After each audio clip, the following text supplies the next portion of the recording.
I'm going to go ahead and call the meeting to order at 6 o'clock. We'll start with the Pledge of Allegiance. Pledge allegiance to the flag of the United States of America, for which stands one nation under God, indivisible, with liberty and justice for all.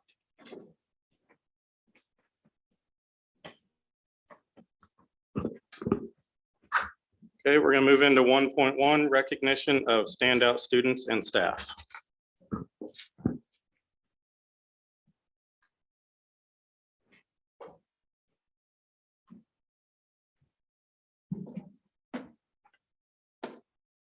And I don't think she was going to be able to make it, but I wanted to first recognize Miss Hannah Platt. Hannah was recognized from a student who said, "Hannah is not only a great player, but a wonderful human being. She's never had anything negative to say and always try to help people in her section be not only better players, but better people." And for that, we have our certificate for Miss Hannah Platt.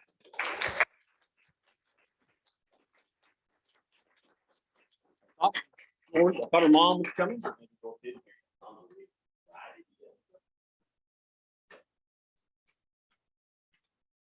Next, if I can have Suzanne and Meghan come forward, please. I'm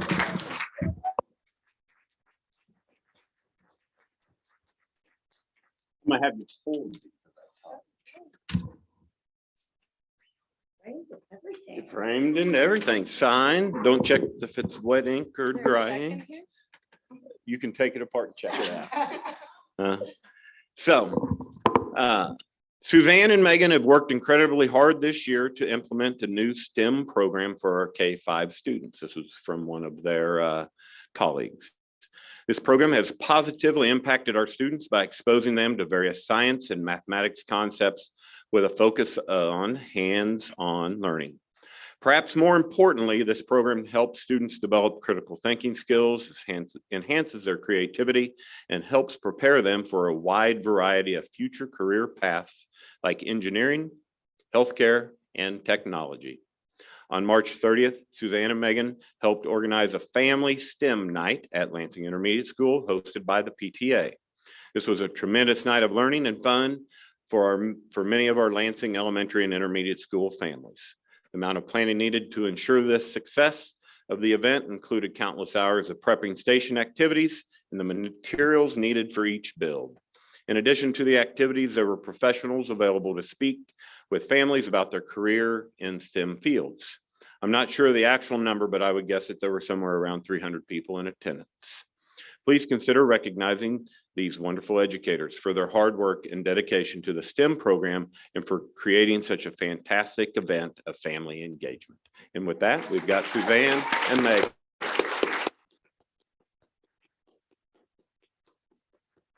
Now you come over here. Oh, great. And get a picture.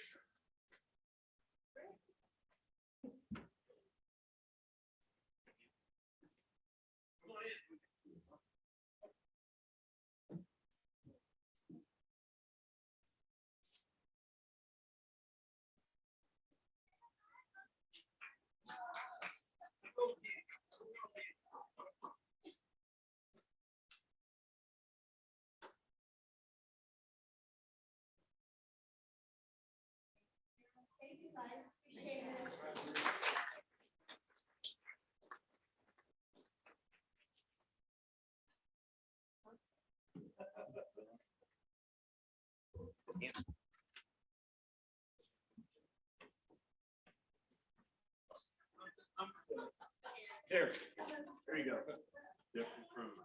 All right, we're gonna go rewind, right? Hit rewind. What's that one movie? Here we go. All right, Hannah, if you didn't know, you are the Board of Education Student of the Month, and this is what was said about you by one of your classmates. Hannah is not only a great player, but a wonderful human being. She's never had a negative to say and always try to help people intersection be not only better players, but better people. And that is the reason that you are our Board of Education recognition recipient for students this month. Congratulations.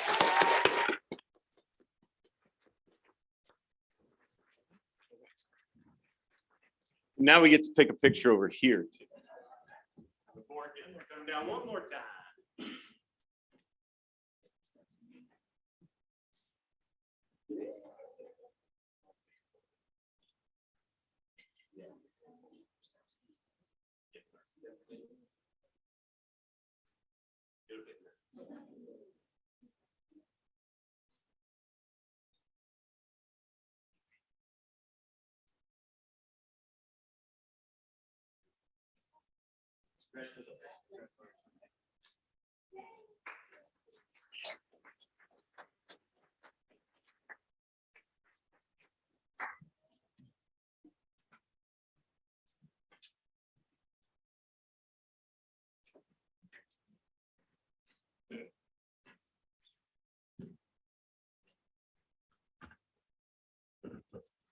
Okay, we're moving on to approval of agenda and approval of the consent agenda.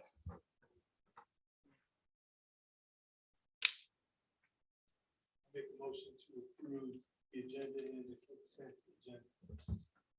Have a motion. Does someone have a second? I'll second. Motion is second to approve the agenda and the consent agenda. All in favor, say aye. Aye. All opposed? 7-0. Moving on to 3, public presentations. Start with 3.1, hearing of the audience. We have Nicole Yedlinski.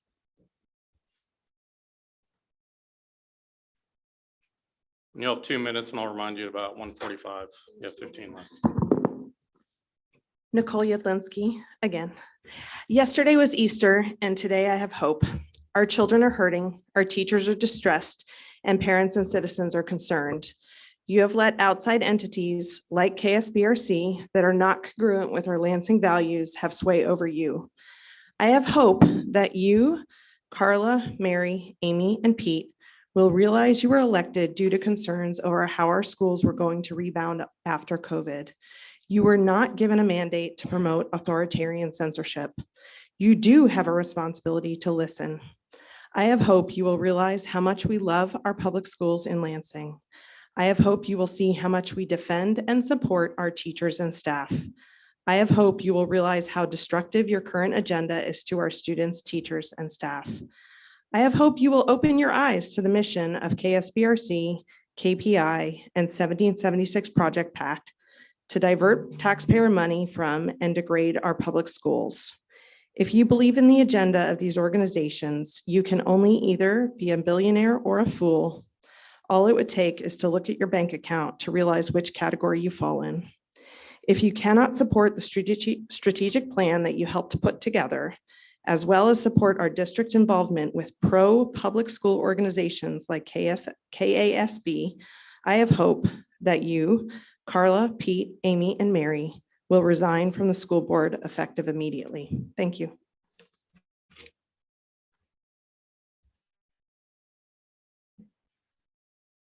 Renee Stansberry. Hello, good evening. My name is Renee Stansberry. I'm a resident of Lansing. We currently live in Stonecrest across from Wyndham on 4-H neighborhood. And I have concerns about this being in a 2.5 mile walking distance for the children who are going to Lansing High School. There's currently no sidewalk up 4-H or left down 147th Street. There are also no streetlights. There's no safe way for the 68 students that are current bus riders, which may increase with the military moves coming this summer. There's currently no safe way for those 68 students to get to Lansing High School unless they pay $340 or a $400 cap per family to get one of the 50 spots that are offered on a bus.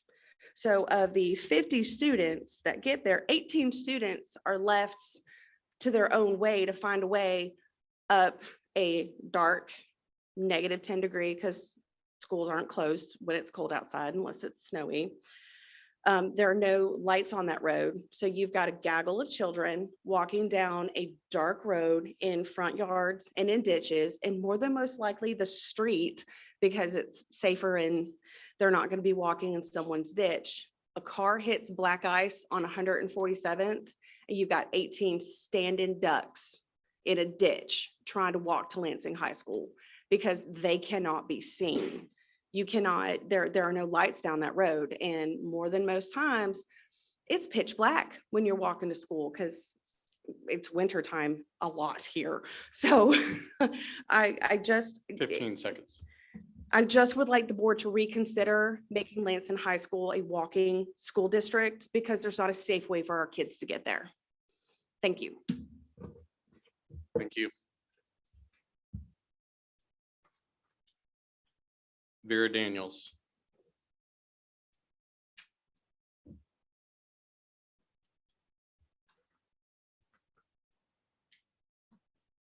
Vera Daniels, Lansing resident. I want to address something that I heard at the last board meeting, which was when Mary Wood made a motion not to approve iPad purchases because it sounded like she thought the cost might be too much with the HVAC system as well. And I just want to say, as a former teacher here, that shows a terrible lack of knowledge of what goes on in a classroom. For there not to be good iPads in a classroom makes it very difficult for the teachers and the students to do their work. When they're mismatched or out of date or not available, teachers can't do lessons. Lansing lessons, for the most part, at least at the middle school, are all online now. So how does a teacher provide the lessons and the students do them when the textbook's online or anything else is online? So I thought that showed a decided lack of understanding of what teachers need and what students do. And I think as board members, we need to see better models to show us that you care. Thank you.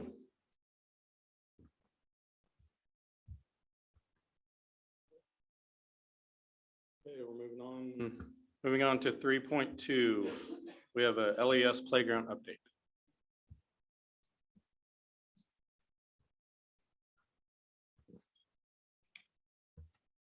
Hello. Christina, I'm going to share my screen here with the web so they can see it. Okay.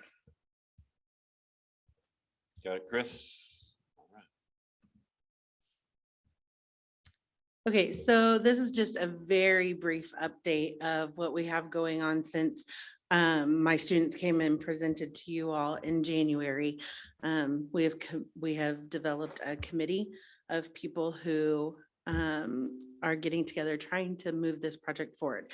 So here's the update. This is a drawing or a mock-up that the company has come up with for the Dream Playground that would go in Lansing Elementary School on the third grade playground, the second and third grade playground.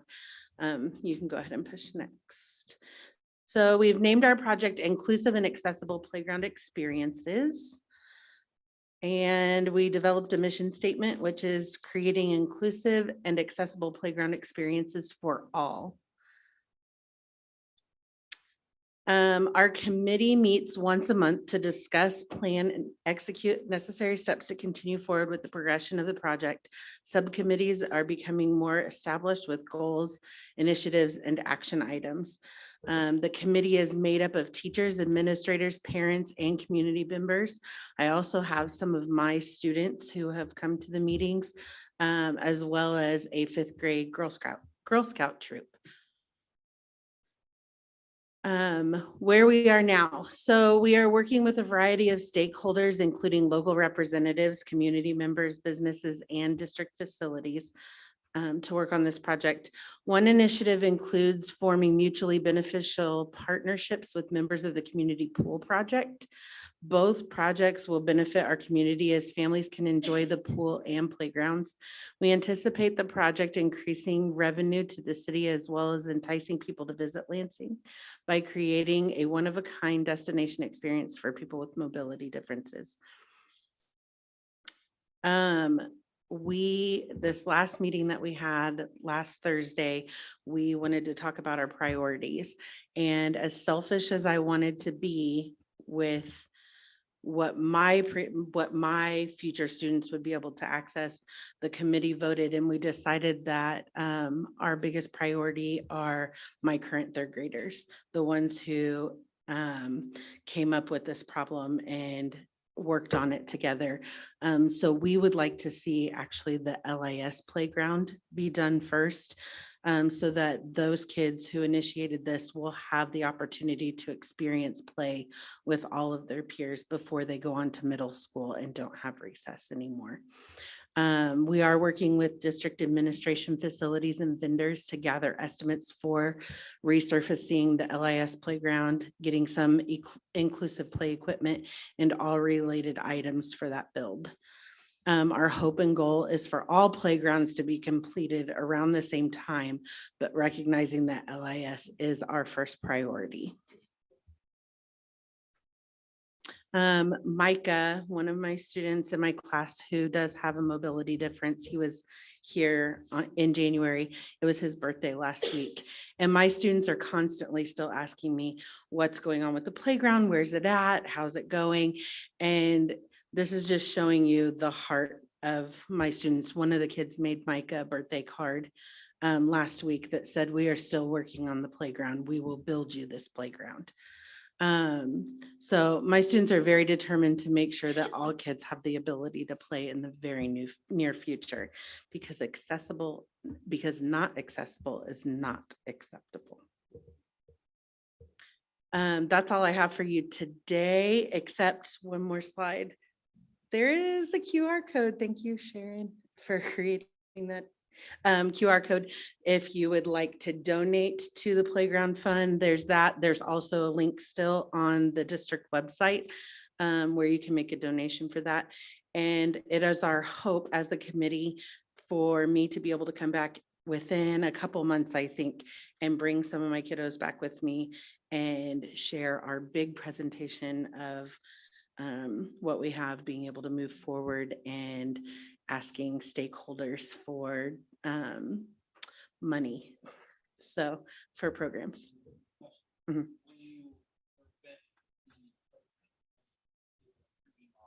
Mhm. Like some track companies, release the purchase and they span of time.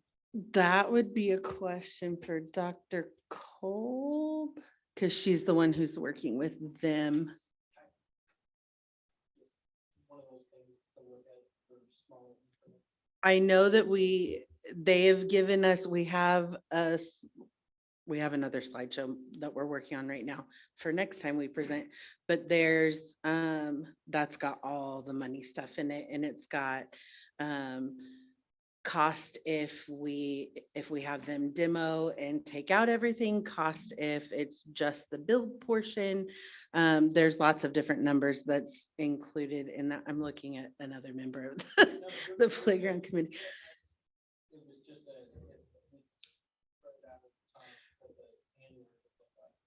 Right, and I don't know if they gave us that option or not.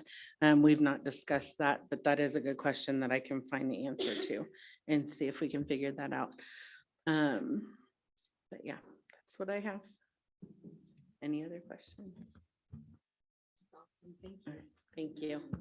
Thank you.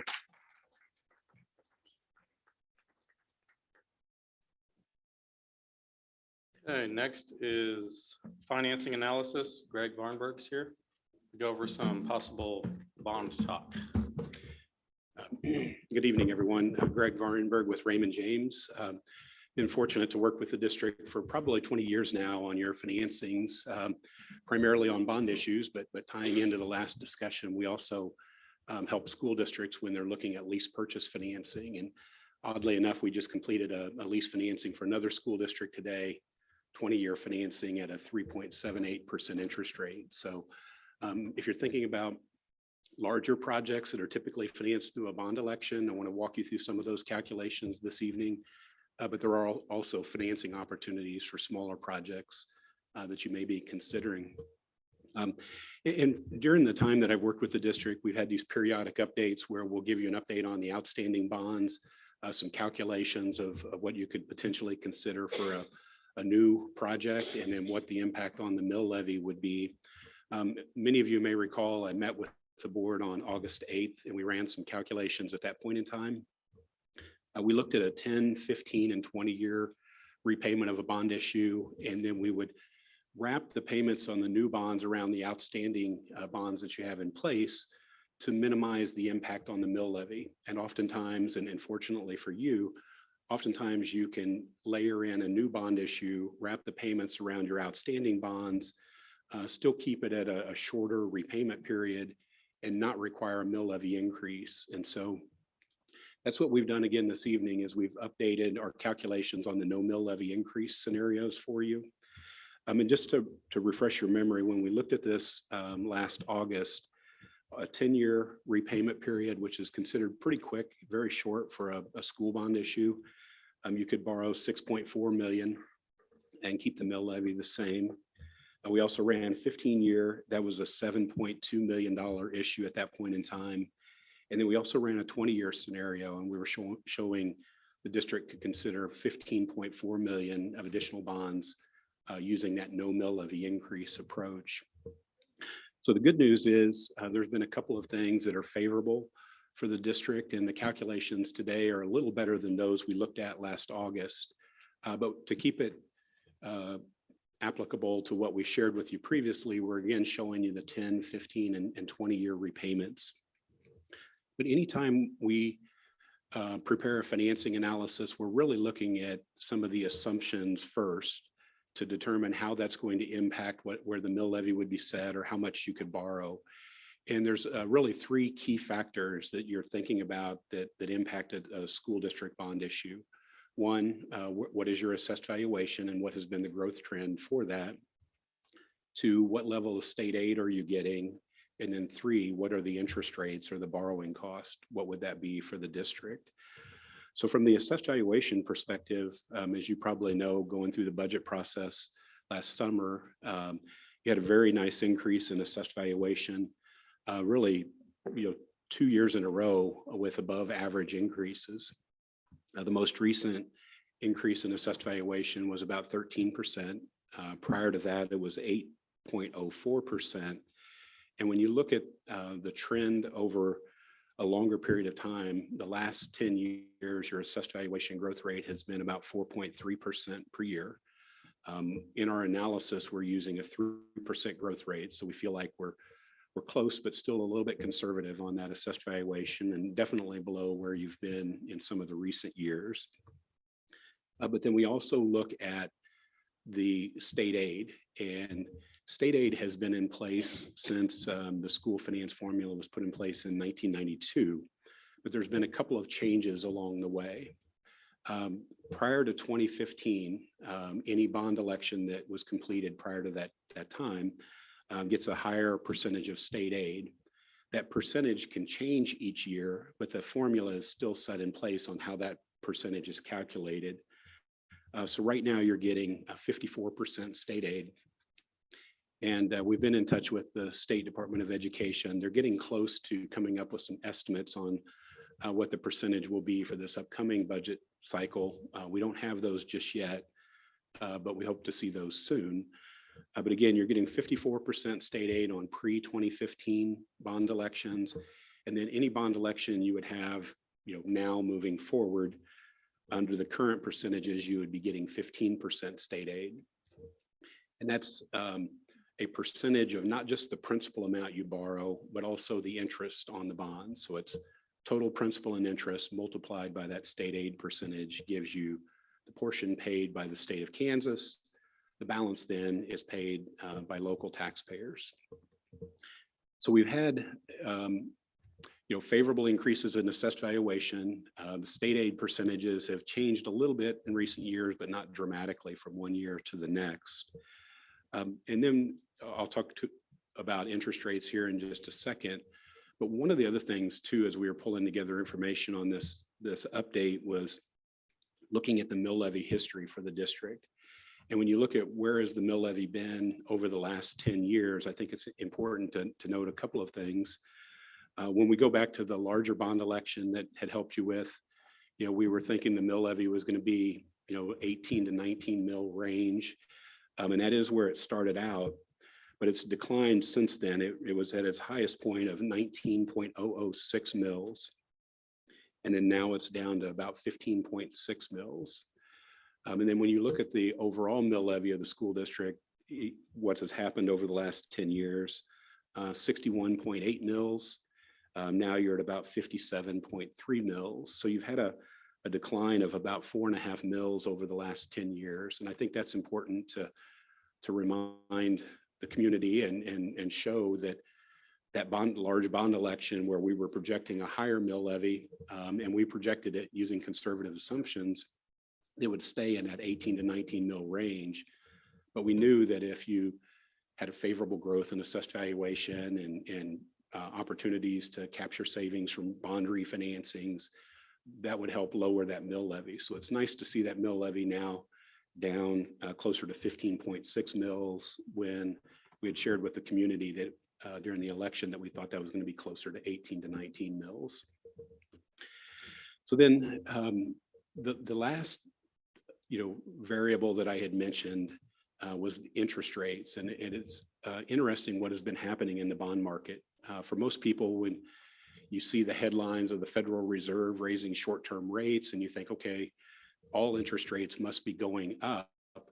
But we've had a very strong bond market. And while the Federal Reserve is controlling short-term rates, some of the economic data that has been coming out and even some of the well-publicized bank closures have resulted in long-term bond rates coming down. And I had mentioned we had the lease financing we completed today for a school district of 3.78%. We also had a general obligation bond issue that we sold for another school district today. Oddly enough, it was a 25-year financing for general obligation bonds, and it came in at a 3.78% average rate also. So over the last even 30 days, we've watched the interest rates on bonds decline pretty significantly. The US Treasury market 30 days ago, the 10-year Treasury note was at 4%. Late last week, it was down to 3.28%. So we've actually watched some of the increase in rates that occurred last year. Those longer term bond rates has settled back down, and now we're at a position where school districts can finance projects for 10, 15, 20-year periods at interest rates below 4%, which, I think most people would look at that and say that's a very favorable borrowing cost. So with all of that lead in, the calculations that we have shared in the report with you this evening, we ran that 10-year scenario, and school districts can repay a bond issue in 30 installments for up to a 32-year period. It's fairly rare that we'll have a 30-year school bond issue, but sometimes there are examples of that. Most projects are done with a 20-year repayment schedule. So again, 10 years is considered a very quick repayment for a general obligation bond. So what we found is that at an average interest rate of 3.1% on a 10-year financing, the school district could borrow $11 million, and we would keep that mill levy at about 15.6 mils, or at its current level. So then we took it a step further, and instead of showing a 10-year repayment, we ran it with a 15-year scenario. Slightly longer repayment period. It has a slightly higher average interest rate. So instead of 3.1%, you would be borrowing at 3.6%. And what we found was that the school district could issue a no mill levy increase bond issue of about 13.2 million. And again, that's for a 15-year repayment period. The 20-year scenario, we actually ran that with some fairly conservative interest rates, and just even with some of the changes here in the last week or so, as I had mentioned, you probably would be borrowing at under 4%. We ran this scenario at an interest rate of 4.4%, which is a little bit high for where you are today in the bond market, but it's conservative and still gives you an idea of how much you could borrow. On a 20-year repayment, the district could issue 25 million in general obligation bonds and keep that mill levy at 15.6 mils. So again, that's quite a bit better than what we had shared with you last August. And in large part, that's driven by favorable interest rates and favorable growth in your tax base, and still using that same percentage of state aid that we had used last summer. I did, in case you're interested, I included in this presentation examples of the calendar of events or steps that you would go through to put a project in front of the voters and have a school bond election. The calendars that we included are by no way a recommendation that we are suggesting any of those dates, but it shows you a couple of examples. And the key difference in the examples is that school districts can have a special election where you pick a date that is separated from a scheduled general election date, either 60 days before or after a scheduled election. You can have your own special election, and that can be conducted either through a traditional walk-in election, or it can also be conducted through a mail ballot election. If you're not having a special election for a school bond issue, then you can also place it on the ballot alongside other items that are scheduled to be put in front of voters, for example, a November election date. And you can't have that conducted through a mail ballot because all of the other items on the ballot that day are being conducted through a walk-in election. So we ran the calendars to show you, we ran one for a September election, a November election, and then a January of next year. I would say when you look at that September election, one of the first things you would notice is that gets here pretty quick. And I like to think of any election date that you might be thinking about, you have to have the project figured out and the amount that you're going to ask, put in front of voters, the amount you're going to ask for about 90 days in advance, because the district, the board would adopt a resolution calling the election. There's some applications that we have to submit to the state Department of Education and the state board. And then we have to allow enough time for the county clerk to prepare the ballots and coordinate the election. So if you think about that September date, you would actually need to decide on what project would be by June 12th. And while September seems like it's a ways away, June doesn't seem like it's so far away anymore. And I always think that one of the most important things for a district to consider in terms of getting voter support for a project is don't rush the planning process, make sure you get the project right. That's really important in terms of getting voters comfortable that the project makes sense for the district. So again, not suggesting you should rush and put something on the ballot for September, just given how quickly that deadline would be for putting that on the ballot. But we also ran the November and January election calendars, January of next year. And you can see it's the same thing. You're really looking at 90 days in advance of whatever date you pick for an election as the date on which you would have to know the project and the dollar amount. And we would have that resolution with the ballot language included for you to consider adoption, to then put that out on the bond or on the bond election in front of the voters. So I hope that this update is helpful. It is a little better news than what we had last August, and I thought last August was pretty good news. But I'll stop there and be happy to answer any questions that you have. Greg, with the current rates and everything, do you see it getting much better than it is right now? It's been a really interesting year in the bond market, and I feel like we're almost at a crossroad right now. Some of the economists, and we actually have one at Raymond James, that an internal economist, and some are concerned that some of the Federal Reserve short-term increases that they had to take and to get inflation in check may actually cause a minor recession in the US economy. And if that occurs, typically what we see is rates even coming down a little bit as you have some of those recessionary concerns.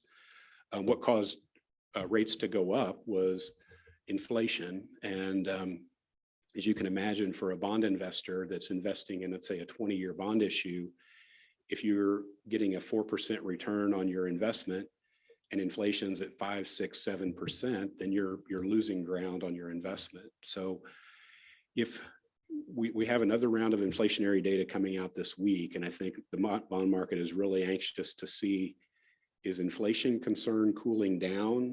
And then if so, I think you've got a chance that maybe rates settle down even a little further as the year progresses. But and the bank closures, I had touched on those as well. That typically that kind of news will concern investors to the point where there will be what's called a flight to safety. In other words, there'll be a lot of uncertainty in the financial markets, and investors will say, I'm going to take my money out of riskier investments and put it in something conservative like bonds until this settles out. And that actually helped push rates a little bit lower here the last 30 days as well. It's tough to tell whether that the bank closure, we're just seeing the tip of the iceberg and there's more to follow, or if that's those couple of isolated events and that's behind us now. But I think there is a chance that rates could settle back a little lower this year, given some of the concerns that people have about the U.S. economy maybe slipping into a minor recession. I think this draft calendar of events is great. Thank you for offering these three options. Sure. Really helpful. You're welcome. Thank you. Could you take just a minute, Greg, and kind of, in case anyone out there, I know it gets pretty confusing, just take a quick minute to explain the difference between what we're talking about doing as a no mill levy increased bond as compared to a increased bond? Sure. And that is a very simple question, and it can create a lot of confusion because we've had this come up on other school bond elections. And you would think we're borrowing more money. How can that not require higher taxes to repay that? And so keep in mind my opening comment about the mill levy on your outstanding bonds was 19, and it's settled down to about 15.6 mills currently. And you've built up a nice fund balance in your bond and interest fund. You've had nice growth in assessed valuation. And so even if we use a fairly conservative projection of assessed valuation growth going forward, say 3%, that continued increase in your tax base, the fund balance that you have, and we've captured some savings from bond refinancing along the way, so that's helped lower your payments. All of that allows us to take the payments on a new bond issue, and then they're kept fairly minimal in the early years of repayment on this new bond issue. But then as the old bonds are dropping off, then we can start wrapping or filling in with payments on the new bond issue. Right now, your outstanding bonds go out to the year 2038. And so, at that point in time, your payments will drop down, and it allows you to fill in years. For example, if you're using a 20-year repayment, we can not only have some payments on the new bonds along the way, but then you'll have a few extra years at the end if you use a 20-year repayment. So that's where we're wrapping the payments around your outstanding bonds. And we do that in a manner where existing bonds that are outstanding, plus the new bonds that would be put on top of that, and then the payments that would be added at the end, all can be paid with that 15.6 mils. So it's really a combination of several factors that allow you this capacity or room to layer in new payments without requiring a mill levy increase.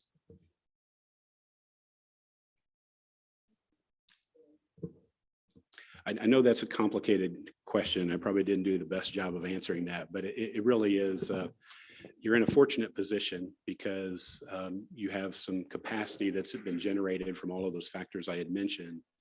And that gives you the ability, if you wanted, to finance a meaningful amount of projects without having to go to voters and ask for a tax increase.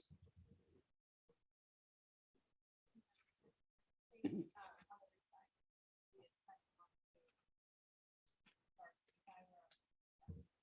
Yeah, we had looked, appreciate you bringing that up. And I probably should have touched on that myself, but earlier this year, we were looking at an opportunity to refinance some of the outstanding bonds, and the approach was a creative one in that we don't have the ability right now to pay off or call in those outstanding bonds. The approach we were going to use and still would use is go to the existing bondholders and offer to buy the bonds back from them at a discounted price based upon where the market is right now. We reached out to a number of those investors, many of which are banks.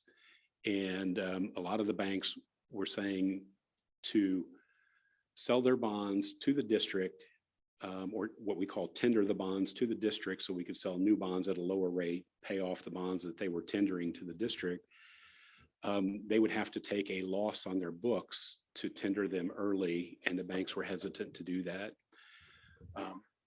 The process that we had to go through, one, just to find all of the investors, then have individual conversation with them was taking us quite a while to work through all of that. Then we had some disruption in the financial markets, and especially when the bank closures were starting to become news, that really created a lot of volatility in the bond market, and it would make it difficult to coordinate buying in the new bonds and locking in the sale of the new refunding bonds. Unfortunately, we had so many of the investors were telling us that they would not be interested in an offer like that, even if it was a favorable purchase price, that it was diminishing the savings from the refinancing. But it's something I think we just need to keep an eye on and watch for the right opportunity in the bond market. And some of this impact of some of the other bank closures may motivate some of the banks to reconsider that type of an offer, and may open that refinancing back up. So it's taken us longer than expected, and it's been a little more difficult than we thought. But what we want to do is just keep in touch with those investors and see if we can find that right opportunity and capture some level of savings for the district.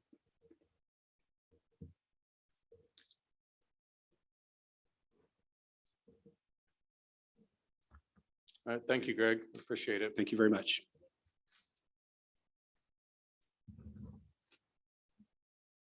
Okay, we're moving to 3.4, Title IX update. Michelle Settles. Michelle, which one of these two up here, the compliance or the training doc that you wanted the compliance? Let's do the update, the compliance doc. There you go. Thank you. Thank you. Good evening. My name is Michelle Settles. Thank you for having me here tonight. I am the assistant principal at the Lansing Intermediate Building. I'm also the designated Title IX coordinator for the district. And this evening, I just wanted to give you a brief update on kind of where we are in that process. So in the fall of this year, I took on being the designated Title IX coordinator. With that came a lot of, I wanted to make sure that I was fully trained myself before we moved through that process. So I took some time to make sure that I was fully educated. Upon doing that, we moved forward with making sure that understanding what Title IX consists of, the entire process of what it means to be in compliance for a district. And so we began moving forward with coming up with instituting all of the key personnel that's involved in a Title IX whenever we have a complaint or something come forward. So one of the things that we did is we made sure that all those individuals were, first of all, designated. So we designated administrators throughout the district to fulfill those roles as the investigator, as a decision maker, as an informal resolution facilitator, or whatever we may need to call upon them to assist with. So KASB provided us with training for all of those individuals. So once the training process was gone through, we then wanted to make sure that moving forward, we want to make sure that we are making sure that, can you scroll down that just a little bit? Sorry about that. There we go. So after the key personnel were trained, then we wanted to move forward with making sure that everybody else in the district was trained. So those check marks there that you see by all of those individuals, up on top, those key personnel individuals, if they have a check mark by their name, they have all received appropriate training as far as to how to fulfill those roles again. We have then moved into fulfilling training for all of the staff and faculty across the district. The majority of staff and faculty at today's date, had the privilege to go into some of the buildings today and fulfill that with some of them, have been trained and or have received the training materials for their staff. So everyone from the early childhood, elementary building, the intermediate, middle school and high school have all received training for that. So based on that information, there are still a few things to tie up regarding the training. For instance, our Lansing district office individuals there, we still need to go about training the students as far as what that entails. Everything from what compliance looks like to, what to do if you have a complaint. What does sexual harassment and discrimination, what is defined by that and so forth. And so I will be working also next with Sharon Burns in our communications department to put up a link on our district website that hopefully that will be happening in the very near future, hopefully maybe the next week to 2 weeks. We'll be able to finalize that so that not only do we have that information accessible for anybody, parents, students, staff, anybody that would need that information. It will be readily accessible through various avenues, including that. With that will consist a link to be able to fill out a form because reporting, anybody can be a reporter. We want to make sure that that's made accessible to them at any given time. And so that information will consist of, at the very least, of the district policy. And a lot of the footwork on that was done ahead of time, which took a great burden off of me because a lot of the information was already posted in our handbooks and so forth. So it's just a matter of putting that stuff out there in other ways so that people, there's no question as to, what our district policy is in this area, how to go about filing a complaint, who do you give that complaint to, and all of that, making sure that that information is out there for everybody to be able to have. So, and it would also consist of the definition of what is a Title IX, what it stands for, what is sexual harassment, and all of that information. Aside from the few groups that we have left still to train and incorporating that link into our district website, I have been able to reach out and receive legal counsel through KASB this entire step of the way. They've been a great resource to make sure that, we're moving forward. One of the things that I wanted to ensure that we were doing was it may be a federal regulation isn't something you just want to put out there and just say, here you go. I mean, we want to make sure that we're going through it in the proper way and that we are disseminating information to everyone that's appropriate. So that's one of the reasons why I wanted to make sure we were taking our time, not taking our time, but, going about it in the proper manner so that we weren't constantly having to go back and revisit issues, especially an issue that can be uncomfortable to talk about. It can be, depending on what the regulations do or don't say, it can be contentious at times, things like that. So we want to make sure that we're putting forth and disseminating information that is correct and accurate. So, and that's kind of where we stand right now. Finalizing a few more groups. Again, faculty and staff are up to speed except for our district office. We will want to get those, and we will want to train our students as well on the matter. And aside from that, I feel that we've moved along pretty good in this process of making sure that the entire district is compliant in this area. So are there any questions or anything? Yes. Mm-hmm. Thank you so much for all your work on this, Michelle. This is really a concern of mine coming on the board, and I think that you've really professionally gone forward and made a just full court press and how it would be rolled out, and I appreciate that with the training. If we could move up, Dan, to the check. Okay. So I'm looking over at the informal resolution facilitator, district administrator, next year to include counselors. I would venture to say that the counselors will be receiving a lot of this just by the nature of counseling and Yes. talking about what's going Yes. on in somebody's life. So is that current now that they have not received that? The counselors have not received the same training. As I've gone through this process and we're going through it in hindsight, I began to have those same thoughts. You know, the counselors are those individuals that we want to pull into this process as well. They will play an important role moving forward. So. But no, they have not been trained at this point, but it's something we want to make sure that is up and running by next year. So first part of the year. So. Mhm. Thank you, Michelle.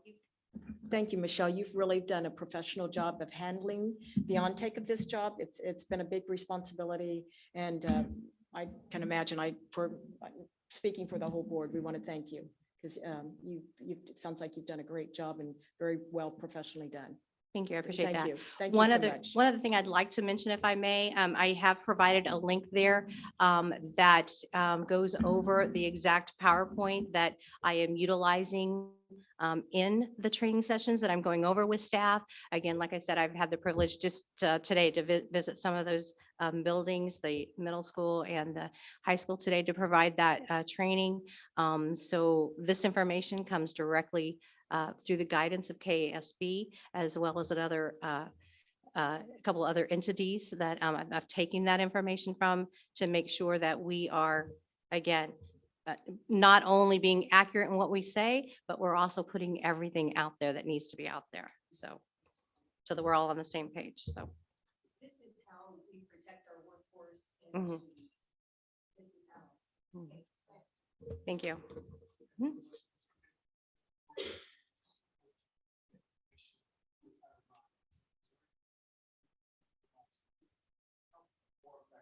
I appreciate that.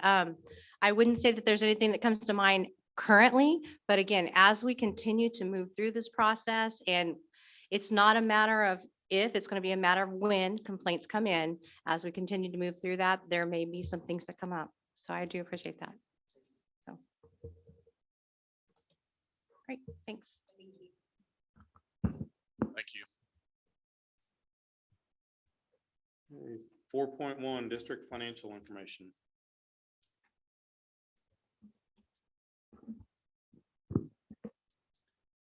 Danielle added some additional treasurer's report as requested from the auditor.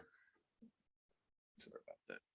And so those are just some additional informations that he had asked us to provide for you as a part of that audit part. Also then, just real quick on the April building budgets, we're keeping those up to date. Like I said, 2022 to 427.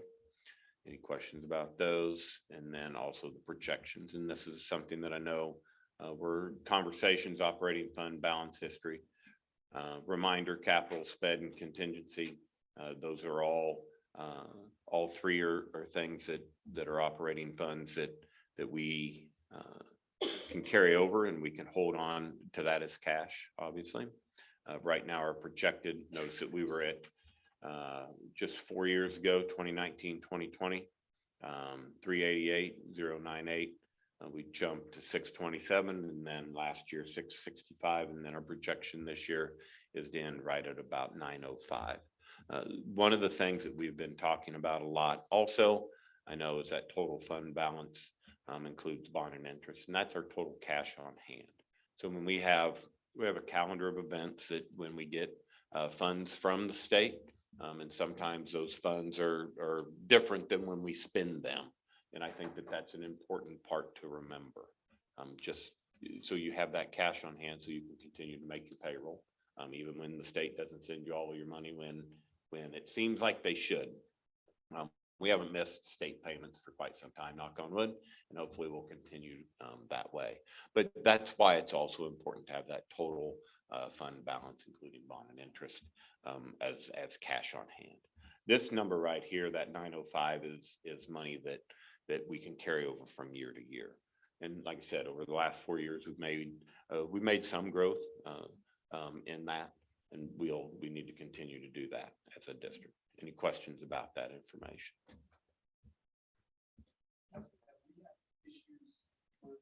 Talk into one of the mics, please. Issues where we have come close to not making payroll or being able to pay our budget, or are we always been on solid footing?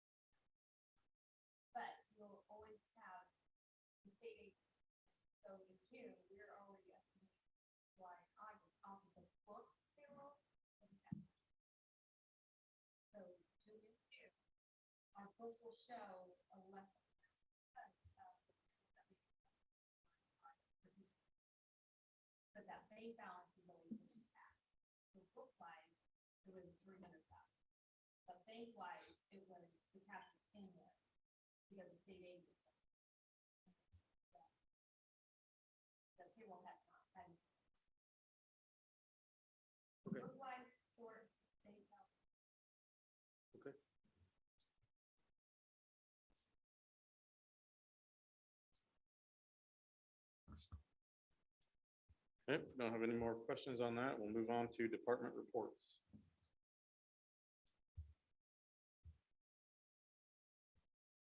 Does anyone have any comments or discussion on department reports? Okay, we'll move on to 6, curriculum and instruction, administrative reports.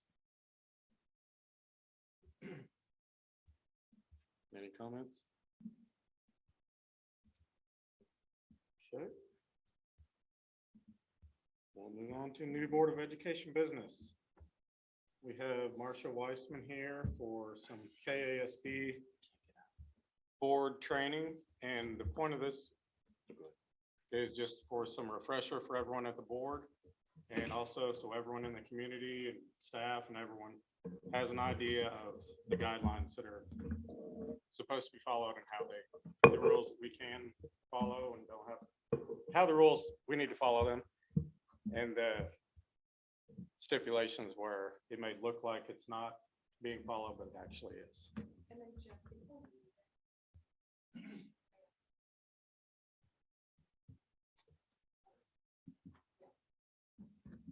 So Danielle, if you would, please, I know we had voted on the iPads, and I'd like to, if you could, and that was an open meeting, and I'd like to know where that vote stood and clarify my vote.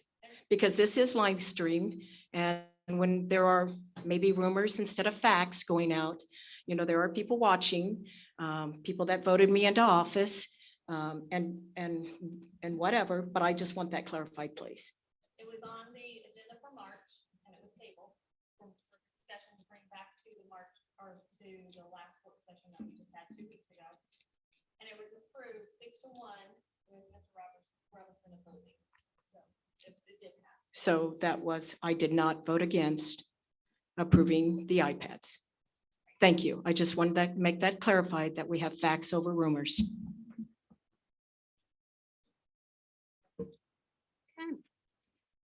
Oh, I forgot. I need to talk to the microphone, and I've been around you all enough to know that I have trouble standing still, so I'll do my best. Okay, so we're going to try to move pretty quickly to do kind of a refresher class. So some of these things we won't do completely because time is limited, but just to kind of get you into the mindset of this kind of overview, I'd like for you to just take a moment and think individually about, you know, what was the reason that you chose to run for the Board of Education or accept an appointment. Just kind of remember back to the reason that you happen to be sitting in these seats now. Kind of like to have you have that frame of reference in your head as we go forward. So let me give you just a second to think about that.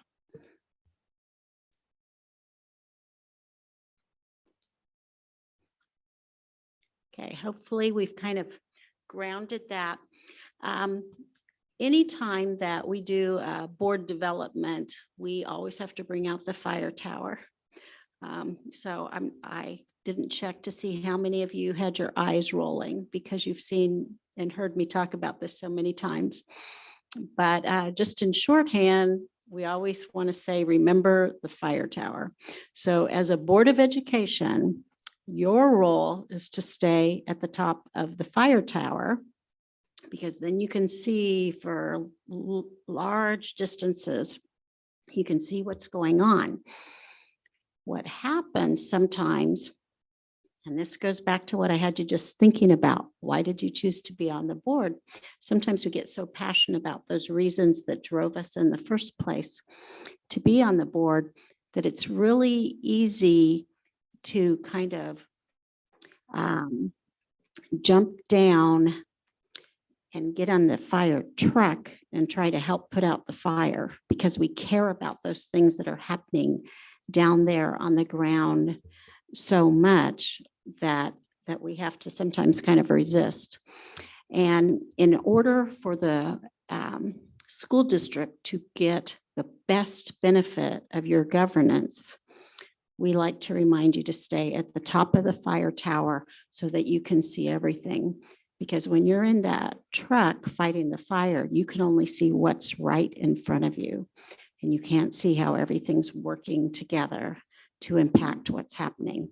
So your job is to make sure the district is well run. So I am going to talk a little bit about some things we say are at the 10,000 foot level and some are just at the 100-foot level.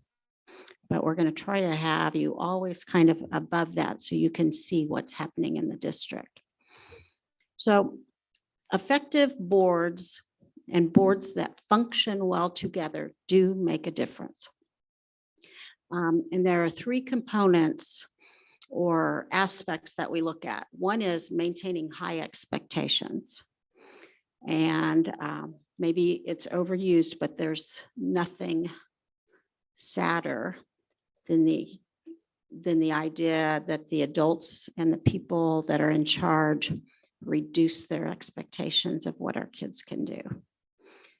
The best thing we can do for our kids is to keep our expectations high and their potential unlimited.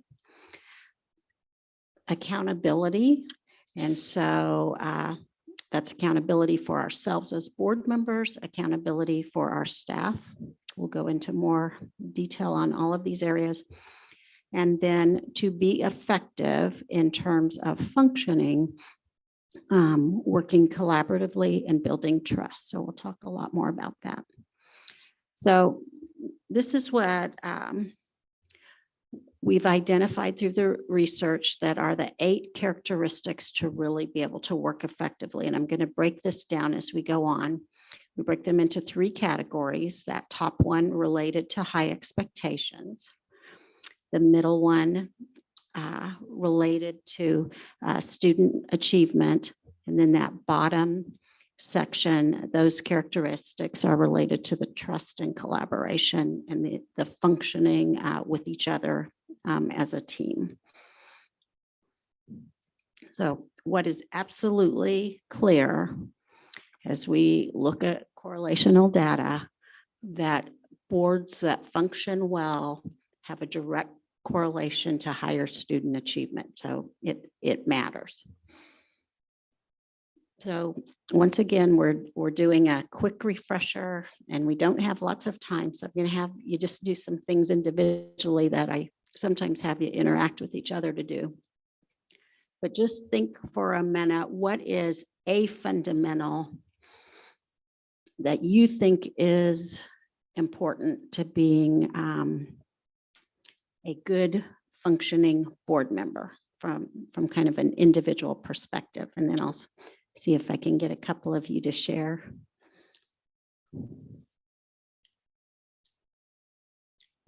What's something that you think is critical to being a good functioning board member? Anybody want to share now? I'm not giving you the usual wait time I do if I'm usually teaching a class. You need to understand the policy. Okay. when, especially if you're going to institute the policy. Okay, so you need to be well informed. You need to know your own policies. Okay. Another fundamental.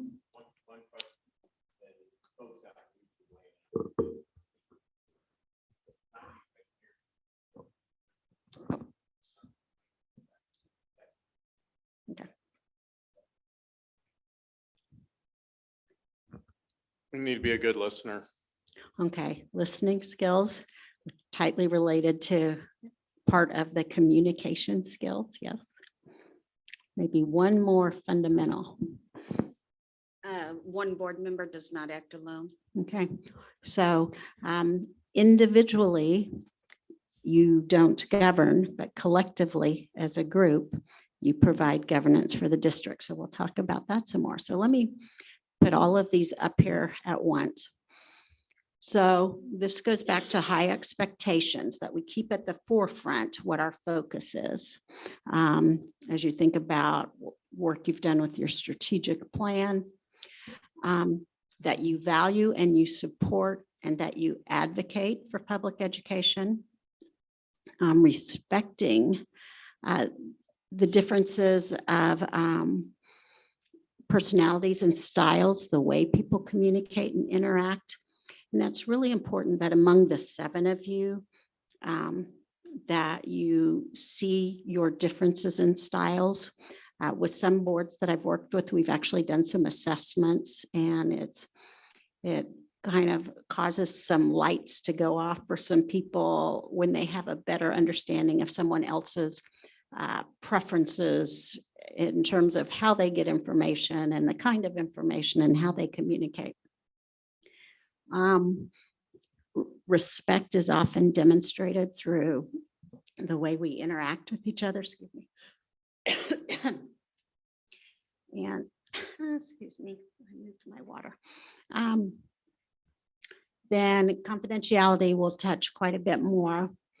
This goes back to what you said, Pete, also in terms of knowing policy, is that many of your constituents may not be aware of how much homework there is to do your jobs. And I'm just thinking of like the week you spent hiring a superintendent. If you were to add up the hours devoted to that one task, and I'll look at Danielle too and talk about the hours she spent donating to that task on top of, thank you very much, on top of your day jobs, because this work is unpaid volunteer work. And so there's a lot of work to do. Understanding the role and responsibilities, which we'll go into more some detail. As Amy said, that the authority only comes from the board as a whole. And then the key in this last fundamental goes back to what Jeff said, and that's to be an effective team, those communication skills, which also include listening. Now, one of the things I want to mention is as your new superintendent comes on and we do goals and expectations, some of the things that we will overview here quickly tonight, we're going to drill down when he's on board with you to really define very specifically what some of these should look like in your new governance team.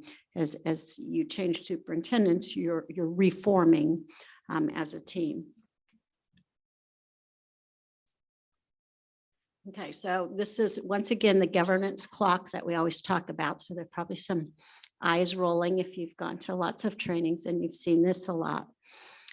But we talk about what the board's authority is above the perforated line there, and then what the superintendent's authority is. And whenever I say superintendent's authority, I mean the superintendent and the as he directs, and I'll use a male pronouns here, as he directs his staff. So as we look at this, it's the board's responsibility to establish the vision. That work is done through like strategic planning. It's from getting input from your community. It's not done in isolation, but ultimately taking all of the information that you have and defining what the vision's going to be, or the what. Okay, what it is that you want to see. Then, as we've been talking about, one of the ways that you exercise that authority is through the adoption of policy. Okay, there are other ways that that's done too that we'll talk about, but this is the primary and the biggest way in which you exercise that authority. Okay, now we're below the perforated line here on the governance clock into the superintendent's authority. And now we're starting to talk about the how. So the board establishes the what you want to have happen. And then you ask the superintendent and his team to develop the how this kind of policy could be implemented, for example, or what needs to happen to realize the vision. So then as those plans are developed, then it's the superintendent's team, and I'm talking about all staff then, to implement those plans and then to monitor the progress. Okay, part of why we use a clock is it's not that you adopt the policy, you know, brush your hands off, we're done now. As you can see, we're coming back around. So they've developed how that happens, implemented it, and are monitoring progress. Okay, then we're back up above the perforated line. You're presented as a board with that information from monitoring progress. Did you get the results that you wanted based on the what that you wanted to have? So did the how achieve the what that you defined when you established the vision? When you adopted this policy, now as you have data and information after progress has been monitored, is it what you intended when that policy was adopted? And if you gave me 2 more hours, we could go into a whole session on unintended consequences. You know, we can have the best of intentions and great information and still end up sometimes with some unintended consequences. So it's very important that we continue to cycle around this, because nobody ever gets it all right the first time. And our context changes, and the people change, and the world changes around us. And so what happened here may turn out to be not exactly right, and it may need to be adapted and amended. Now, the reason I keep talking about the perforated line is it isn't as if there's no communication while you're in the bottom of the governance clock. You know, as plans are developed, a report may come back to the board to say, this is how we think we should do this. And the board may want to give some input to that, but that's where you have to really exercise caution to make sure you're not jumping down into the fire truck. So realizing that the how is really the purview of the superintendent's team, but that doesn't mean that you can't get some information and have some awareness and maybe provide some insight that they may not have. But you want to exercise caution if you're dipping down into that. Okay. Questions before I go on? I'm still a lot in the abstract here. Okay, so you're deciding the what, and then the superintendent's team. I did do that on TV once in a Kansas City, Kansas board meeting. I knocked my water bottle onto my computer. But then the superintendent's team recommends the how. Okay, so I like what and how for simple words, decides and recommends, but just to keep at the front of your mind. Because as we go through some of the specific Kansas statute, I always like to say, well, let's think about what the intent and the spirit was, because if we haven't memorized the statute, but we have awareness of what the spirit of the law was, it helps to keep us between the lines. Okay, so as we're looking at how to be effective, we are looking at how to be more cohesive, how to have that common unity of purpose, and then we need to be driven by a moral imperative that I'll return to here. So the first part of that, coherence. These are the things that make it difficult to stay together in a coherent way. Sometimes there's space between an individual's core values and part of where the board as a whole has chosen to go. We're going to talk a little bit why there are great benefits to having 7 different people with different values and opinions and life experiences come together. But it also creates some challenges. That's why it's not a monarchy.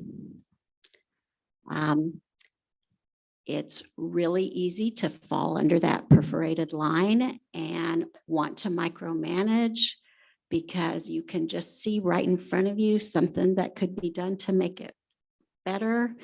And that's going to interfere with their work. You need to maintain systems of accountability that are in the top of the governance clock. Okay, it's a challenge because you have a constituency who has expectations of you, that voted for you for a reason. And so sometimes you can feel torn between what you think your constituency wants, because sometimes people get caught up in the hows instead of the whats. And they think that there's only one way to achieve something. But every single board member I've ever talked to after they've gotten on the board, if I've had any kind of long conversation with them about this process, without fail, I can't think of one who hasn't said, there was so much more than I ever knew before I got there. There was so much more to learn. There were so many more layers and aspects, because we all come from our lens. And so we see mostly the part that we know about. And when you're on the board, you see all of the pieces. And you can't always share. There are aspects of that it's not possible to share. And as we'll talk about in some of the confidentiality, these are people's lives, children's lives, staff's lives, and not everything about what happens is for public consumption.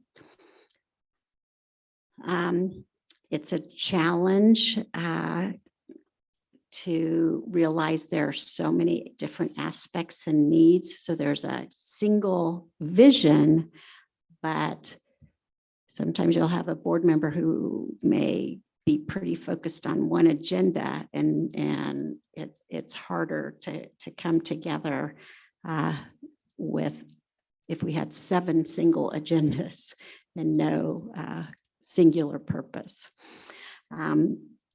This kind of goes back to number 3, representing a constituency. But sometimes board members are concerned that if they're compromising, they're not really holding to those core values. And so there's a lot of reflection and thinking that goes into these roles. But if we go back to, we absolutely know that a board that functions effectively has a positive correlation to student achievement. That can be the check, that you have to be able to work together to do what's best for kids. And so somehow you have to find the common ground, even if it doesn't exactly meet your original agenda of what you thought was going to be the how to get to your what. Every board I ever talked to talks about their concern that, well, people will think we're just a rubber stamp for what the superintendent wants. And that's the part of running the district that isn't as visible in front of the public. So you're doing a business meeting in front of the public, but there are layers and layers of work that come before you're given a report or you're given information, the things that help you make decisions. So you've probably, if for a highly effective board, you've sent questions prior to the board meeting to have questions answered. So what the public sees when you're functioning in front of them is information shared, maybe a few more questions, some discussion. Most of the time, hopefully, you're having board votes that hopefully you get some 7-0s, some 6-1s, but you don't have too many 4-3s. Okay. To the public, that can look like you're just rubber stamping whatever the administration has brought to you. And that is a lack of understanding of what's happening beforehand. So some of this is just lack of knowledge and information. And then the issue of confidentiality that we talked about. And as we talked about before, and we'll go into, is sometimes the vote is 4-3 or 6-1, it's not 7-0. And you strongly advocated to do something different, but that was not the will of the board. And to be a highly effective functioning board, to do what's best for kids, once the board makes the vote, even if it's not the way you wanted it to be, you own it as this was our board's vote, not their vote. And it's very important that it's presented in the public that this was the board's vote. So to build that cohesion. So as we start talking about how do you come back at that? Well, once again, you come back to the kids. Why are we here? And as you think about those challenges, make sure that the energy of the argument is helping with the focus on the kids as opposed to some of the differences among you. And that's why sticking with your strategic plan just really becomes like your guiding document. And I see you're doing a good job on your agendas of tying that in there. Those are important things to do because it is easy to get lost in the detail of that. So, I mean, I'm a broken record. Just remember the kids, remember the kids. It's all about the kids. So that top category of characteristics we said were the high expectations. So as you go forward, and then some of the work as we do goals and expectations will be really defining what your goals are for achievement in quantitative and qualitative ways so that your superintendent and his team has a target that they're working for and can provide information and monitor progress. And then the question to ask is, how well are those goals known throughout the district? So I'm really old, way back in the olden days when we did QPA. Some people weren't born yet when that was how we accredited schools. But one of the things that we would do as a visiting team when we were going into a school would be like, if you were in a high school, ask a student, now what are some goals in your high school related to English or math? That was before we had ELA. And what are some goals in your school related to building teams and working together? And it was really informative, and you'd be amazed at the places where you could feel it the second you walked in a school, because everybody was clearly working towards a common goal. And it was apparent by what was posted on the walls or what you were seeing. Now, yes, there were some places that did nice dog and pony shows too. But where it was really happening, you could feel it and you could see it. And those are still things like, does every teacher know? And one of the stories that I sometimes change, and once again, this is old, but there was a consultant that was working with Johns Hopkins Hospital.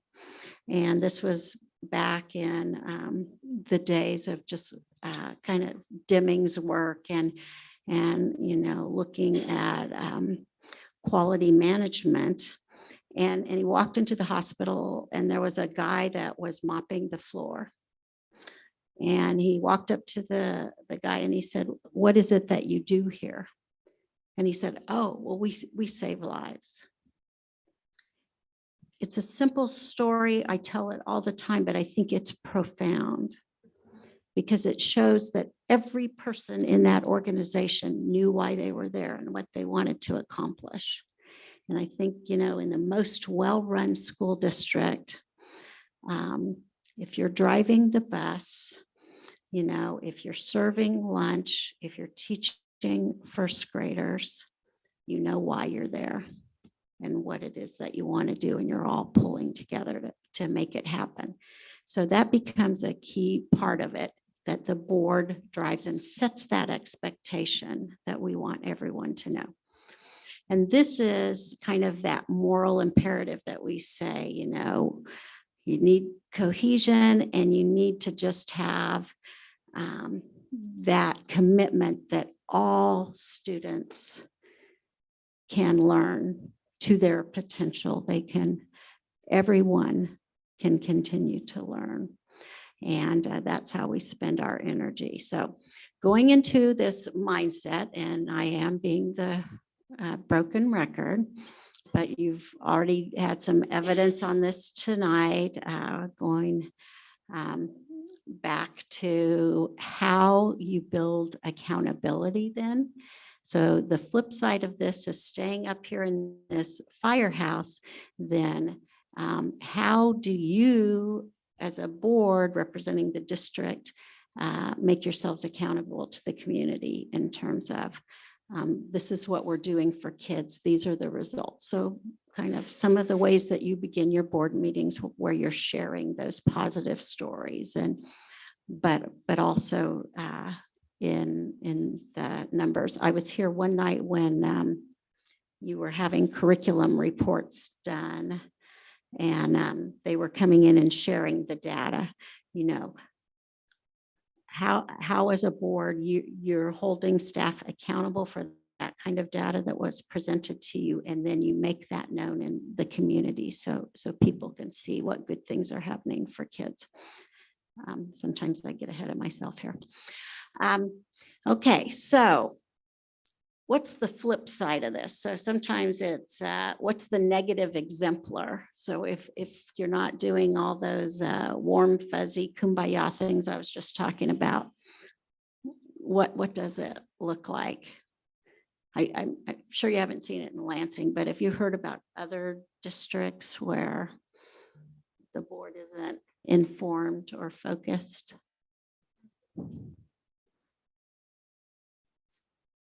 What do you see in the newspaper or on the news? Because the media does like to cover those districts. Anybody want to throw out an example of something you see? Districts that lose accreditation. Yeah, so actually, I don't, you never know who's listening, but people on the other side of the state line, in Kansas, even when it gets really, really tough, so far, we still perform so much better in all of these categories than some neighboring states as well. So yes, losing accreditation can happen in Kansas as well. Okay, what else could happen? It's something that I've heard you guys bring up before. What else could you lose? So students, so then your assessed valuation is going to be going down too, because everybody's going to be leaving. The most powerful economic indicator in a community is the quality of your schools. Okay, what do you lose before you lose your students? Yeah, so when we're talking about engagement and recruitment. So one of my favorite lines after my John Hopkins story is what happens when the elephants are fighting and who gets hurt? The grass. So if you think about that as a board, you know, it's not generally the elephants that walk away hurt. It's the in the case of a board, the people that you are serving. So three primary things that can be challenges. And so this is where we build in some of the accountability, is making sure that the quality of information that you're getting is good. And so that's as board members, being clear about what you need and how it aligns with your strategic plan. Not just because I have a personal interest in the basketball team and I want to know how much they spent on their uniforms and how long are they wearing them and where are they buying them. Okay, now you're getting down in the fire truck. You know, it's what are those big picture things that you're asking for the information that you need, making sure, and this is something that we really emphasize, is if one board member gets a piece of information, that it's shared with everyone. Because when those things aren't present, then there can be a loss of trust. So governance tools that you have, one, in addition to your regular board business meetings, is having discussion meetings, which is kind of like what we're doing here. Some places call them study sessions, a meeting where you bring in like your curriculum people and have them share reports, your operations people, but a place for you to learn and talk about the business of the school district. Then board self-evaluations, we recommend that you do those at least annually and watch to see how you're trending and how that's going. And then board continuing education. Before we had a pandemic, I used to say sometimes you just have to have people in the same room breathing the same air, learning together to make progress. So maybe we can't always breathe the same air, but that learning together in some capacity is pretty powerful in terms of being a cohesive, functioning team. So these are the discussion meetings that we talked about. If you do the self-evaluations over time, even as you're reforming, so a board member changes, the superintendent changes as you reform, but you can still watch your trends. And then I talked about that. So there are some realities. You know, you're elected individually, but you're still a team. You can't do anything by yourself. So it can be really frustrating as an individual. But you can't be successful as an individual unless the whole board is successful, you know, working together. So everybody's watching, and especially our kids and our staff. And so I think there are some districts I've worked with, and I just think, oh my goodness, I hope all the kids have gone to bed so they're not seeing how these adults are talking to each other. So I think that's important that we remember we're always modeling what we're doing. And so how can we express differences of opinions passionately and strongly, but still in a civil way? as we think about that achievement piece and the accountability piece. So this goes back to making sure that you're well informed. These discussion meetings provide an opportunity for you to know what's happening and to get good information and for you to know what to ask for. So unless you're getting reports from your staff, you don't know. So now dropping into that bottom category of those 8 characteristics, do you need good communication to build trust, or do you need trust to have good communication? So these are the 5 dysfunctions of a team. And as you can see, absence of trust is the biggest and often leads to some of the others. But if we had longer time together, we could drill down into each of these in terms of what these look like as you're functioning as a board. But trust is the thing that we have to find a way to address it and to build trust. And there are a number of ways that we lose trust. So I'd like for you to take just a minute now and think of something that you think you can either do it on the positive or as a negative exemplar. What would be something that would cause you to lose trust? What would be something that would help you to have more trust in someone else? Can you think for a minute and then share some?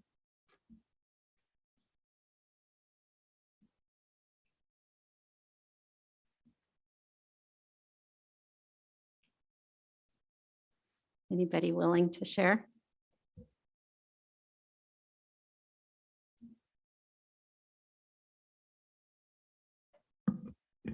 I think one of the things is that, again, we operate as a whole board, that we come to things as take a vote for certain things. You don't want to have just one person making decisions for the whole board. Okay, and we'll talk about that too in terms of communication. Yeah. Something else?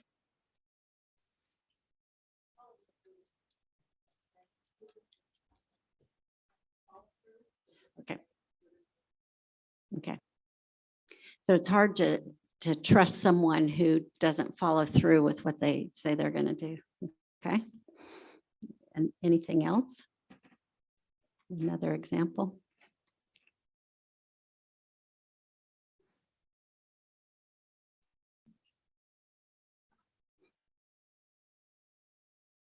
Okay, I'll let you hold it inside of you. So some of this kind of goes back, Michelle, to what you were just saying, be reliable, be honest. One of the things we know about building trust, and this is really scary, especially now in this realm of social media, and is building trust with other people does require a little bit of vulnerability. Like and it goes to the honest piece. You have to be willing to share what you don't know. You have to be willing to say, this is not my strength. This is not what I'm great at, or this is where maybe I haven't done as much as I want. That helps to build trust when we share our vulnerabilities with others. And then confidentiality is, one of the other broken records that I use throughout this. And one of the easiest ways to not demonstrate integrity as a school board member is to share information inappropriately. And then what's hard about that is if someone else is following the law in terms of what they're saying, they're not given the opportunity to correct misinformation that gets out there. So then it even exacerbates that sense of loss of trust. So one of my colleagues came up with this, that having a relationship as board members without trusting each other is like having a phone without cell service. The only thing you can do is play games with it. And sometimes that's kind of what it feels like, that you're not getting to the real work of the board. So building those collaborative relationships, and then as part of the whole governance team, and this is where we'll spend a lot more time when we do the goals and expectations as you build your new team, is how do you make sure that you have a strong relationship with the superintendent? Because it takes the board at the top of the clock and the superintendent's team at the bottom in order for students' needs to be met. Neither can work without the other. And so what are the things that you do? And some of those trust things that we just talked about with, integrity and our vulnerability, our being reliable, all of those things feed into that. So the most frequent kinds of conflict that we see kind of fall into three main categories. And it is either a lack of information, or maybe not trusting the information or how it's interpreted. The values that we bring. So we're looking at this through a different lens, a different set of lenses. And then we haven't built the relationships, or relationships have been damaged through miscommunication or not managing our emotional state, or repeatedly being negative. So the data piece we can address through some accountability. The values piece, I think, requires all of us working really hard to try to see the world through other lenses and not just the lens we came with. So when someone else is very passionate about something that you thought you already knew how it should go, really trying to flip that and stand in those shoes and try to understand where they're coming from. Doesn't necessarily mean you have to change your values, but understanding where people are coming from can help you find where the common ground is. And sometimes it's hard to fix relationships that have been damaged through negative emotions. I don't know if you've ever seen the example where you crumple up the piece of paper. Sometimes I use it like when we're talking about bullying, and then we lay it all flat and say, see, it's all fixed. We fixed this relationship. Everything's better. Well, that piece of paper flat is still not the same as it was before it got crumpled. So I think our emphasis is on the prevention of, and when we think about how we're modeling for others, just really trying to prevent going to those negative places, or at least waiting till you're in your car by yourself. But as a board, doing a self-evaluation, I think it can be helpful to think through this.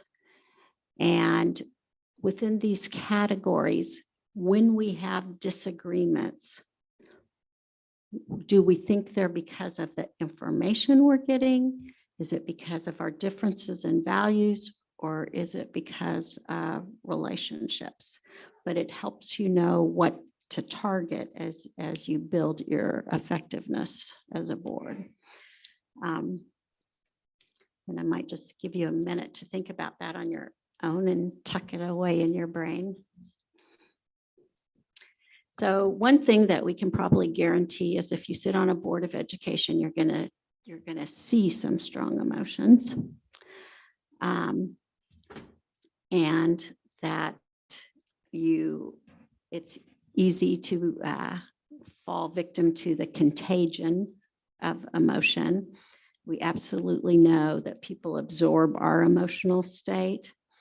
And so sometimes we have to work really hard to not move into a state to be absorbed by the people in our community from us. But it's also equally important to not dismiss someone because of the state they were in when they presented their concerns, to understand that those concerns are there no matter how they are presented. So the flip side of that is not to think the passion is less or the value is less if it's not presented in the same strong way. But some of the very specifics that we talk about when we're practicing this is how do we set the tone? This is going back to what Jeff brought up earlier. And how do we handle those difficult moments? A psychiatrist that I used to work with that worked with children, she was retiring after about 40 years of working very closely with kids who really had difficulty. And she said that in her experience, she found that the thing that often caused kids to lose the ground they had made and to regress was adult tone. They'd say all the right words, do all the right things, but the tone of voice they were using, triggers that primitive system in us, and the rest of it becomes irrelevant. That's true in all our day-to-day interaction. And as leaders, you carry an extra burden in terms of the tone that's presented. I'm going to share this little video to show this. Whoops, our sound went away. Oh, there you go. Not that there's a lot yet.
What do you do to my saying? I wrote a saying. Different words. Excellent.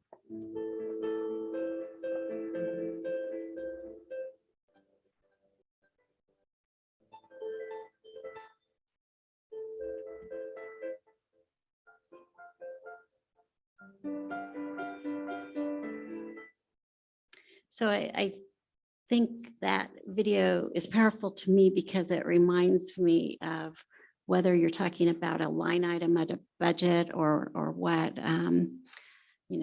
the bond market's going to bear.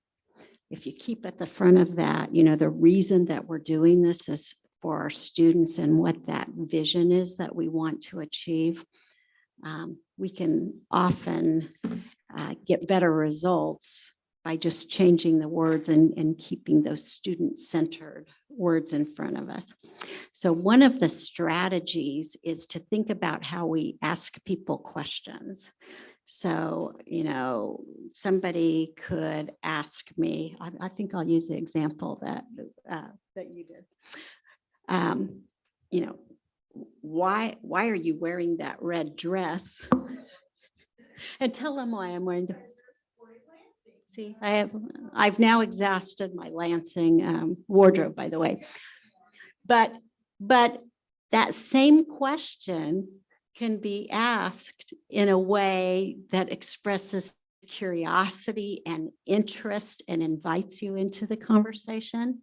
or it can be asked in a way that builds up walls, and so as we think about how do we ask in a way that's curious, can be very helpful. So these are just kind of things to think about.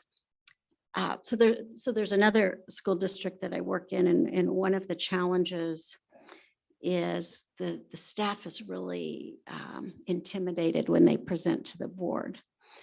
And one of the things we're working on is their questions tend to be framed kind of in this left-hand column as opposed to the right-hand column.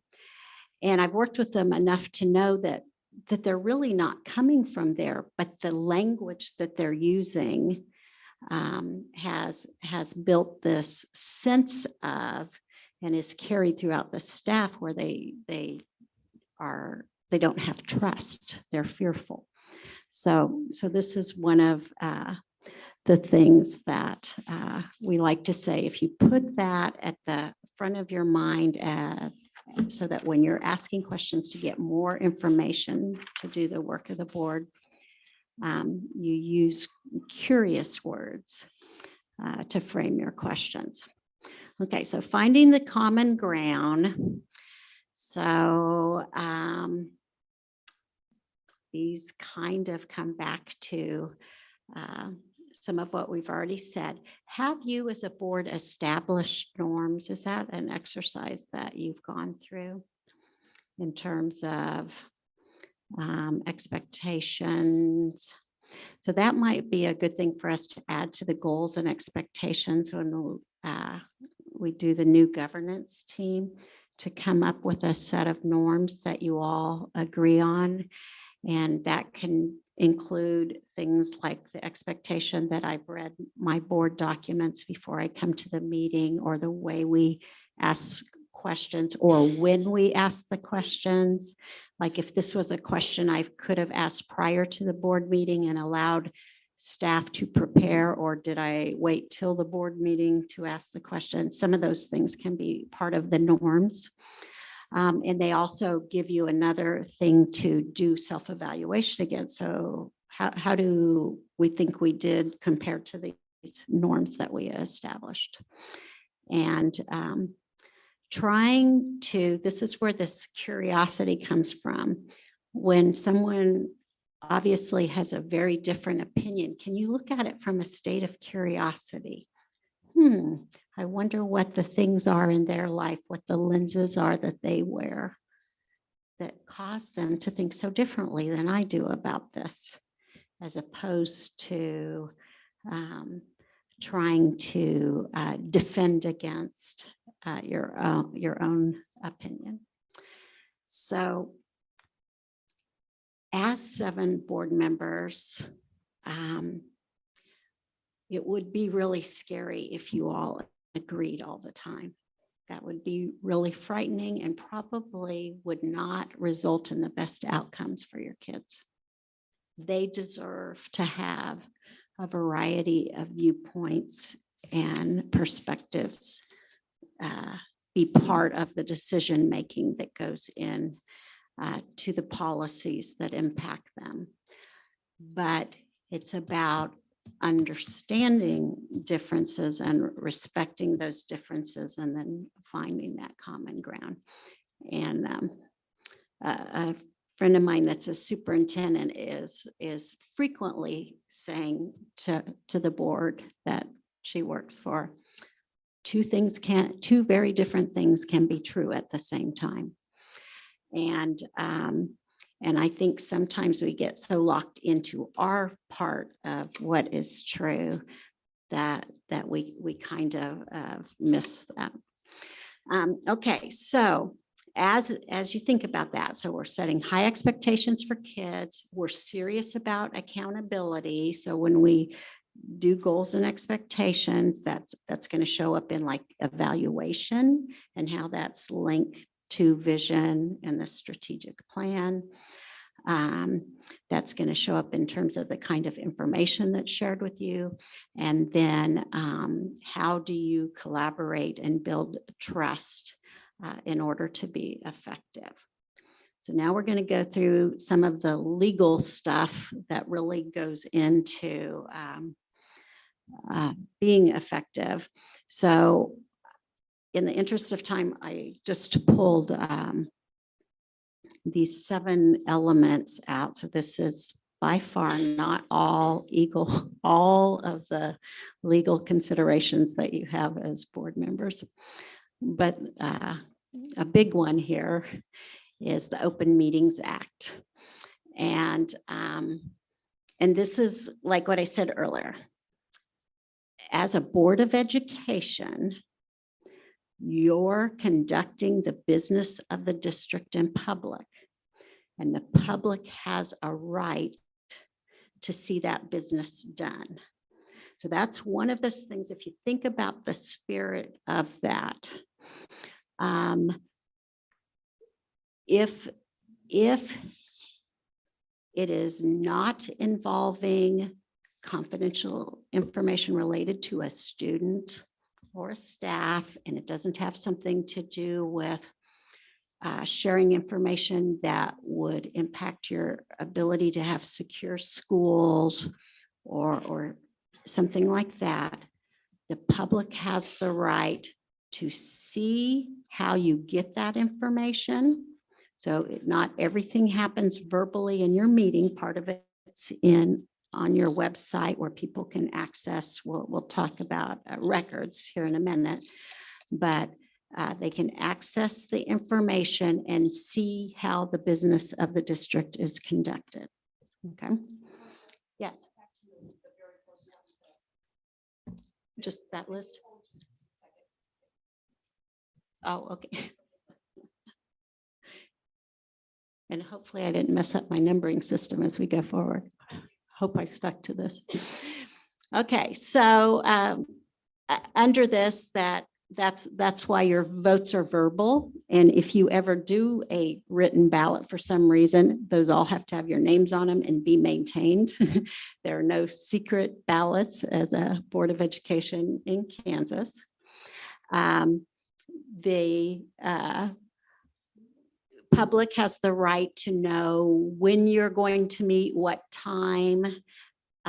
They have a right to request special notification for that. So Danielle takes care of all of that for you.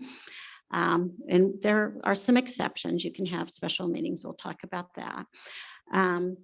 Now, you're not required by law to have an agenda, but we're here talking about best practice, and best practices. You do have an agenda. And if you have an agenda, the law requires that it's made available to the public.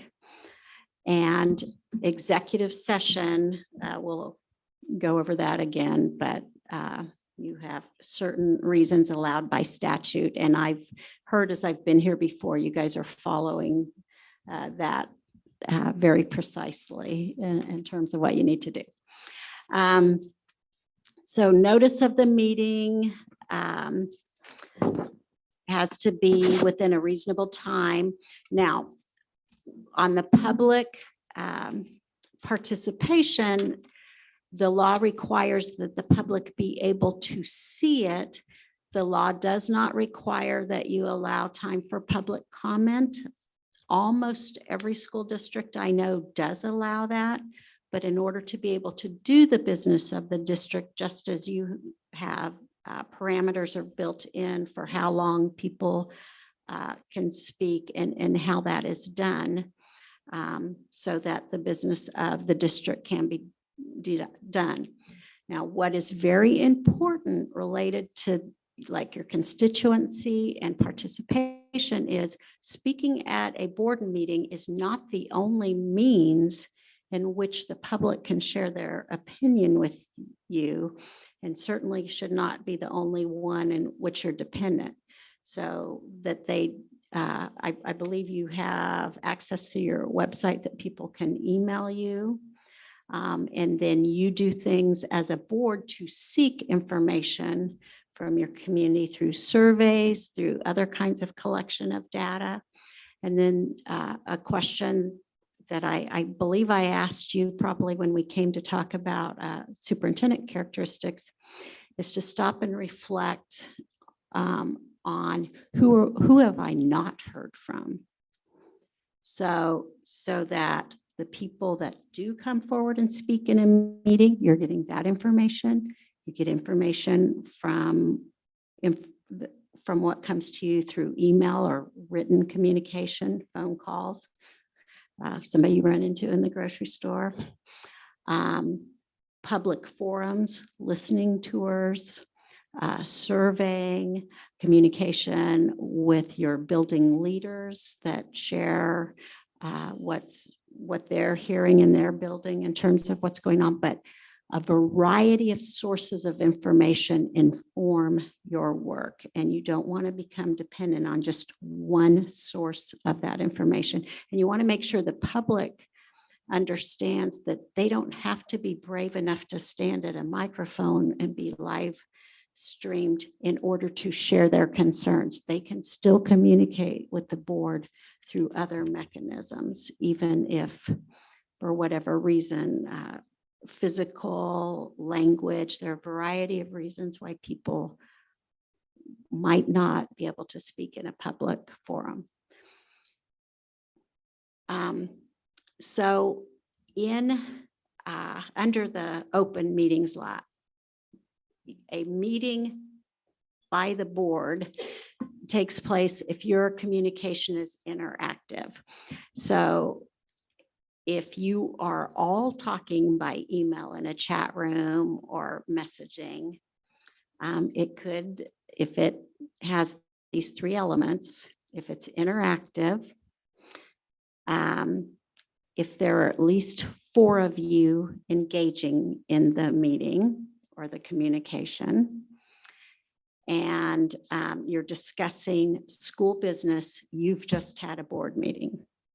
So whether that's by email, text message, whatever, if there are 4 of you, it's school business, you are doing the business of the board. So I think like there was a time I sent information about scheduling or something, and I blind copied you because I didn't want people to be able to communicate back by replying, because one of the things is sometimes boards accidentally find themselves engaged in a meeting because they reply all to an email.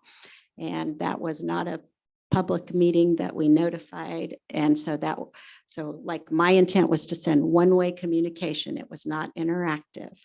So if those 3 elements are there, you could be violating the majority of the board, 4 board members.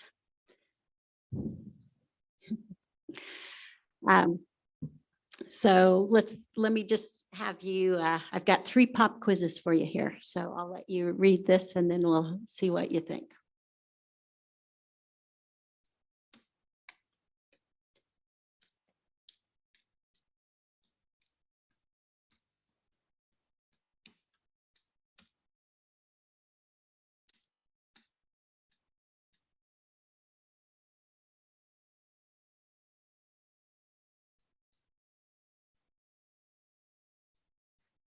Okay, anyone want to share? Because, so what are the? There's 4 people and they're talking about any, basically any school discussions, planning. Yes, so we know that is not. And it's interactive, yes, okay. Let me So, ask you a question. yes, If that were the scenario, but board members can't talk about whether they're going to meet at a specific event or not. Yeah, Sometimes yeah. it just happens. so if you're just talking about the hot dogs, you're Yeah, fine. that's right. But if one of those board members decides to leave because he realizes that the situation isn't conducive, there's still no violation. Right, if somebody leaves. And we actually have a little video. We have this series of videos we use that are meant to be humorous, and you almost described it. One of the board members, so they appear to be acting very rudely, but what they're actually doing is making sure they're not violating the law, and they just turn and walk away. So yeah, you're exactly right. If it's text message, email, or in person, the best way to stop a violation from occurring is to get out of it as fast as you can. So Marcia, you can be in a room, Mhm. you can be as a group, but you cannot talk about Right. or activity, anything at school. But if it's not,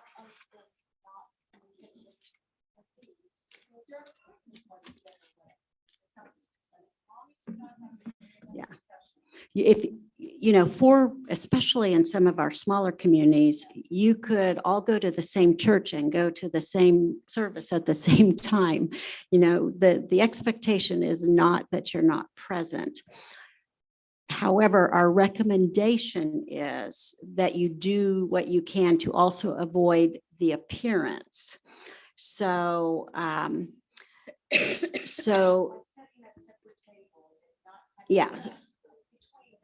So that you try to do those things, because if people can't hear what you're talking about, they may believe that you're talking about school business. And a true story, I think this is maybe 23 years ago now, but we had a district where they were talking about closing schools, and they had to move the board meeting to a larger setting because there were hundreds and hundreds of people attending. And so there were 4 board members riding to the meeting in the same van. And they started talking about what they were going to be talking about, but they thought they were just having casual conversation, but it was the thing in common they all had as they were heading to this meeting. But it was a violation, and it was, they got zapped for that. So, you know, sometimes it can happen, and it can start out very accidentally. So that's why we try to have you take steps that you don't hit like 2 of those criteria. Okay, so then a serial meeting is the same idea, but you're not all there at the same time. So it's like an email and then another email and then another email, but it's all about the same topic, and it involves 3 members, and you're trying to agree on something, or the point of it is to agree. And that can become a serial meeting because the effect is the same. So that's why I say go back to what is the spirit of the law. And if the spirit of the law is that the public can observe you doing the business of the district, you can see how serial communications like this, in which you're trying to reach agreement on a topic with 4 members, would violate that spirit of it. So you see how that becomes a serial meeting. Well, okay, I just said all of that. Sorry, I always get ahead of myself. Okay, so for executive session then, so this is the exception. So of course, you're not adjourning your meeting, you're recessing to, there's a motion, and it was recently changed. The motion now has to include the subject and the justification and the time that you expect to come back. And by law, the only people who have a right to attend that executive session are board members, period, end of story. Everyone else you must invite, including the superintendent. You can invite the superintendent. You invited me. You invite a parent who wants to talk to you about a student issue. You invite an administrator who needs to talk about a staff issue, but they must be invited, and that needs to be included in the motion, who has been invited to go into executive session. And this was the change that was made to make sure your motion includes the subject and the justification, you know, and the time, and then who is going to be there, and that's part of the minutes. So justifications that may be used for executive session So non-elected personnel, so that just means anybody besides a board member. To talk to the attorney, if it's about a student. So for example, financial affairs or trade secrets, if you have a piece of property the school district wants to sell, maybe a school's been closed. You don't want to have those conversations in public because that would adversely affect your ability to get the best price for the property. So that would be an example.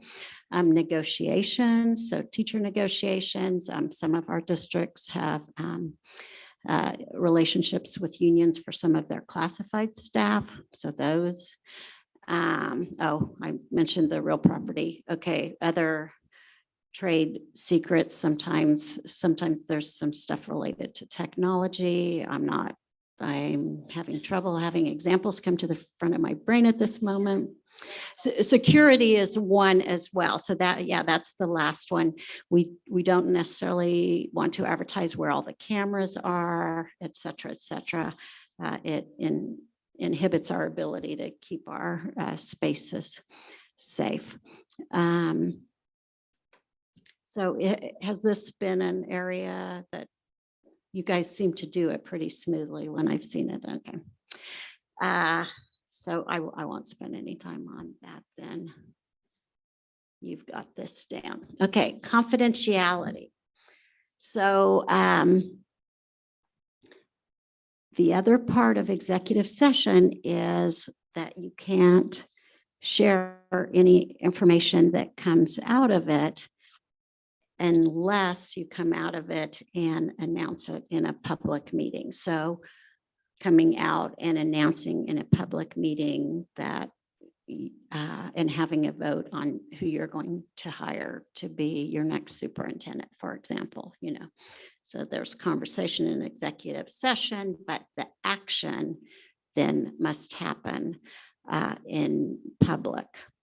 But the conversation that led to that cannot be disclosed outside to anyone that was not in that executive session. And that's really difficult for some of our community members when we have hot topics going on and everything. And it is difficult that they do want to know why and the ins and outs of it all.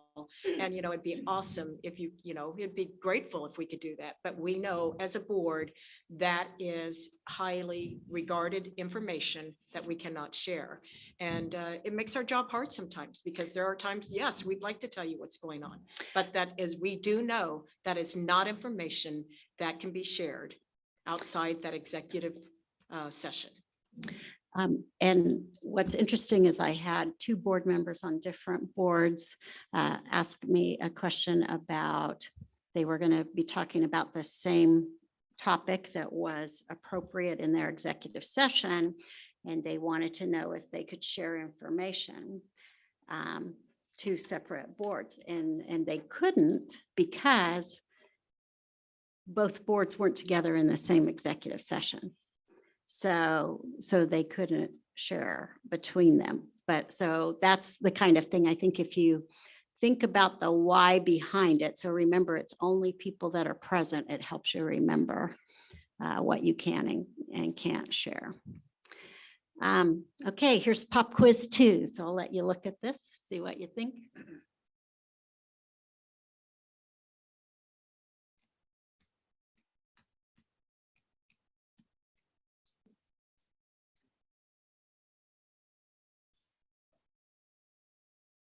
You all do interest-based. Do you do interest-based negotiation or traditional? You do traditional. Okay. So what do you do here? Okay. Yes. So and one of the things I'm going to do is give you some sample language that you can use sometimes when you're asked questions you can't answer, but yes, you cannot answer that question. And so one of the things that I like to talk to boards about is get some responses ready-made to have when people ask you things that you can't answer. so that you can be very polite, and move on. One of the things I want to share with you that's related on the fringe, and this is from Kristen in our office that works on communications. And this is specifically about communicating with the media. But the points that she made in this, I thought really kind of fit any of those communications where you can't just say whatever you want. And so one of the examples that she gives to have as a comment that's ready is, I'm waiting to learn more about this topic, so I'm not able to comment right now. I mean, that's polite, often probably the most accurate statement that you can make, because it's generally the case with these issues. But another one is, it would not be fair to my fellow board members for me to speak about this individually. So that's another one that kind of goes into that building that trust too. So they're all let me just pass around. And Danielle, I think I had one in there for you to put in. Okay, so moving on here. So, what happens if you do? So, hopefully you're not going to be put in the stockade, but the action that you took, if there had been a violation, can be voided. You can be recalled, taken out of office, and you could have individual liability up to $500 for those violations. So open records. So we've got COMA, now we've got CORA. And what's always been interesting for me compared to my friends who have worked in private settings is how openly we just talk about everything, because everything's public information, and they work in private businesses and could never talk about the kinds of things we do. But unless it's pretty specific to the same kinds of things, it really kind of aligns pretty well with executive session. But most of the business of a school district is going to be something that can be accessed through open records. So that's not 100% true, but that's a mostly true statement.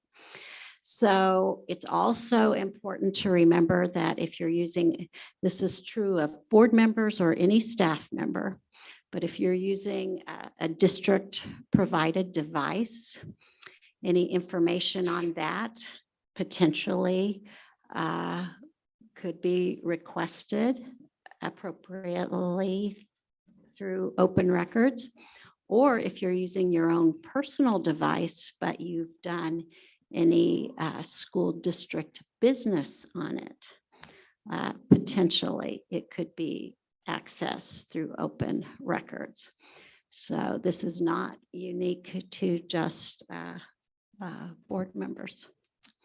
Okay, so the leadership role. So how is it that you exercise your authority? I said we do the 10,000 and the 100-foot views. So board policy is primary, and then in the handbook. So I heard an example of that when you got your report on Title IX, that some of that information will start to go into that. Directives that you give to the superintendent. The evaluation of the superintendent is a key way in which the board exercises their authority. And that's why we talk about developing that process and that instrument so that it's tightly aligned to your strategic plan. Through the goal setting that you do when you set your vision, and then you do goal setting from strategic planning, you're exercising the controls, and then your negotiated agreement. So board policy, negotiated agreement, and handbooks are three primary documents in which the board is exercising some authority. Obviously, never unilaterally, like with negotiated agreement. That's with the teachers. Okay, at the 100-foot view, so this is where you're getting down a little more into the, you're a little closer to the fire truck here. And so when you're making decisions related to the finances of the district, the facilities, you have to approve only the board can hire. All hiring that is done is a recommendation brought to the board. So true of promotions, dismissal, retirements, and then student matters. So I'm not going over some of those quasi judicial roles like expulsion hearings and stuff too, but that's another way. I chose not to do all of that tonight, but that can be another means in which the board uses their authority. So as by statute, you will have a president and a vice president. And so the term is 1 year. And so the president's role is defined. We'll talk about that. And if they're not available for some reason, then the vice president steps into that role. And if your president leaves, then you need to determine who the president will be in that case. So these are the roles of the board president, the same voting roles, presides over the meeting and keeps the meeting moving, which can be frustrating to other people sometimes, but it's a primary role of the president is to make sure the meeting keeps moving. Then there are some specific things within the law and the policy which it will specifically say the board president. The agenda development with the superintendent is by policy and also public comment by policy. So then the superintendent is the one who is in control and in charge of the schools, following the rules and the regulations that the board has created. So the day-to-day operations. And it's the superintendent who is the face of the district and the public image. And so if there's been some big event and the media comes to interview somebody, they're most likely going to interview the superintendent, not the board president. The superintendent is the face of the district. And so don't you love listening to this, Dan? The superintendent is on literally 24/7. But the board is able to kind of step out of the line of fire, I guess. So one of the benefits of having no authority individually is you also get to step out because individually you're not responsible. It's as a whole. So special meetings, so you can have special meetings as we had some recent examples. Board members are entitled to 2 days notice, but you can waive that. Board members can choose to waive that. And I would say since the pandemic, most board members are now aware there are situations that come up in which special meetings have to be called. And typically you just sign that waiver. Now, if 4 board members refuse to sign a waiver to have a special meeting, then you're not having a special meeting. Okay. But also, if you have a special meeting, people who have notified the district need to receive notice when it is scheduled. So if it's in very short notice, that's also the case. Okay, chain of command. This can be a struggle in a lot of places. And so it's kind of the reporting relationships. Who do you answer to? It's important for accountability, but it also helps with communication so that staff and community have some sense of who to go to in terms of making decisions. This absolutely will be a part of goals and expectations that we'll do with your new superintendent in terms of being very specific about defining as a governance team what you want some of those to be. You decide exactly what that chain of command will be. But it's equally important to make sure you communicate it well, because the staff and your community needs to know. So, and you may already have this, but some districts have on their website, if I have a question, if it's about this, this is the contact. If it's about this, this is the contact. So to help people to be able to follow that chain of command. So here we're going into, this is some of the complaints, some of the things that come to board members. You're going to know from a chain of command a specific individual in the district to whom to refer them. Most often, you're just going to need to refer people to the superintendent if it's not clearly defined in that chain of command. So if there's a student issue, a staff issue, would not happen here, but if it has to do with a concern about the superintendent, then obviously then it would go to the board president. Some of the things that you want to look at when you do your chain of command is just really streamlining the process, because if you have everything go directly to your superintendent, they're going to be paralyzed and not be able to do the things they need to do. So you want to say, if it's about, athletics, if it's about food services, if it's about transportation, but provide that information. Okay, some of the complaints, so there's specific statutes now related to bullying, Title IX, sexual harassment. And so putting some of those things onto your website as well, so that people know who their contacts are, like who is the Title IX coordinator. You're required by law to have that. And all of, if you have a bullying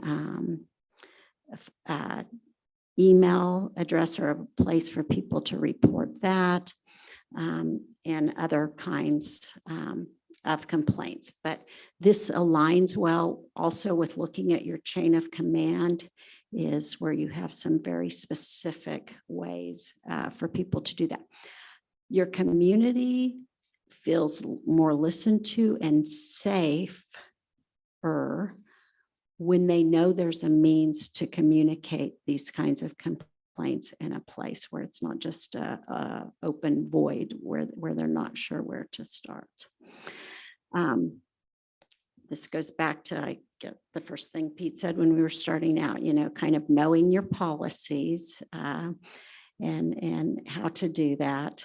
So this just kind of summarizes some of that, and we're down to our last 4 minutes. So confidentiality, so FERPA in terms of educational records and the right to privacy there. Those have been expanded in recent years. Most of the employee issues are based on case law, but I think are fairly well-known now. Attorney-client privilege is also another area. Those are, once again, if you go back to executive session, you're probably going to be safe, because if it was talked about in executive session, it can't be talked about somewhere else.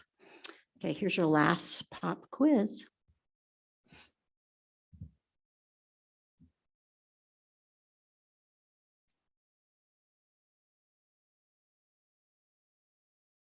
And I gave you the answer at the end, I think. So does anybody have language at the front of their brain? What would be the very polite way that shows that you truly do have concern and care about this? What could you say when you can't directly answer the question? Erin, do you have language right at the ready?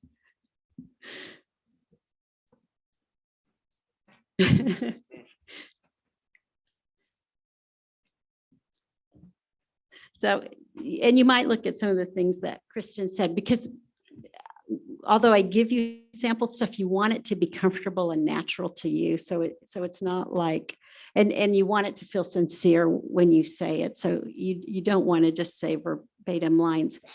But I think having the phrase, so for people to know that you truly care, is in order for you to get the best outcome for you, I need to have you contact so and so. That goes into the chain of command. That often is a response to something like this. So in this case, it looks like this may just be gossipy, but there could be someone who was party to this case, and you don't want to just dismiss their concern. And so you want to be able to direct them. See, I read that as the parent wants to know exactly what happened to the staff. All staff disciplines and accolades are pretty much covered. Sorry, but that doesn't give you the closure. That's a good, yeah. But that's where the protect us. Yeah, yeah. So it's important that people know that you care, and that there are good reasons that if they were in another seat, they would see were important to protecting them as well. Because we often hear, well, this and this happened, and there was no evidence that any disciplinary action was taken. Well, you could be aware of all kinds of disciplinary action that was taken, but you can't even say that. And so it's a frustrating place to be. So you do want to be able to express that you understand their concern, even when you can't give them the information that they want.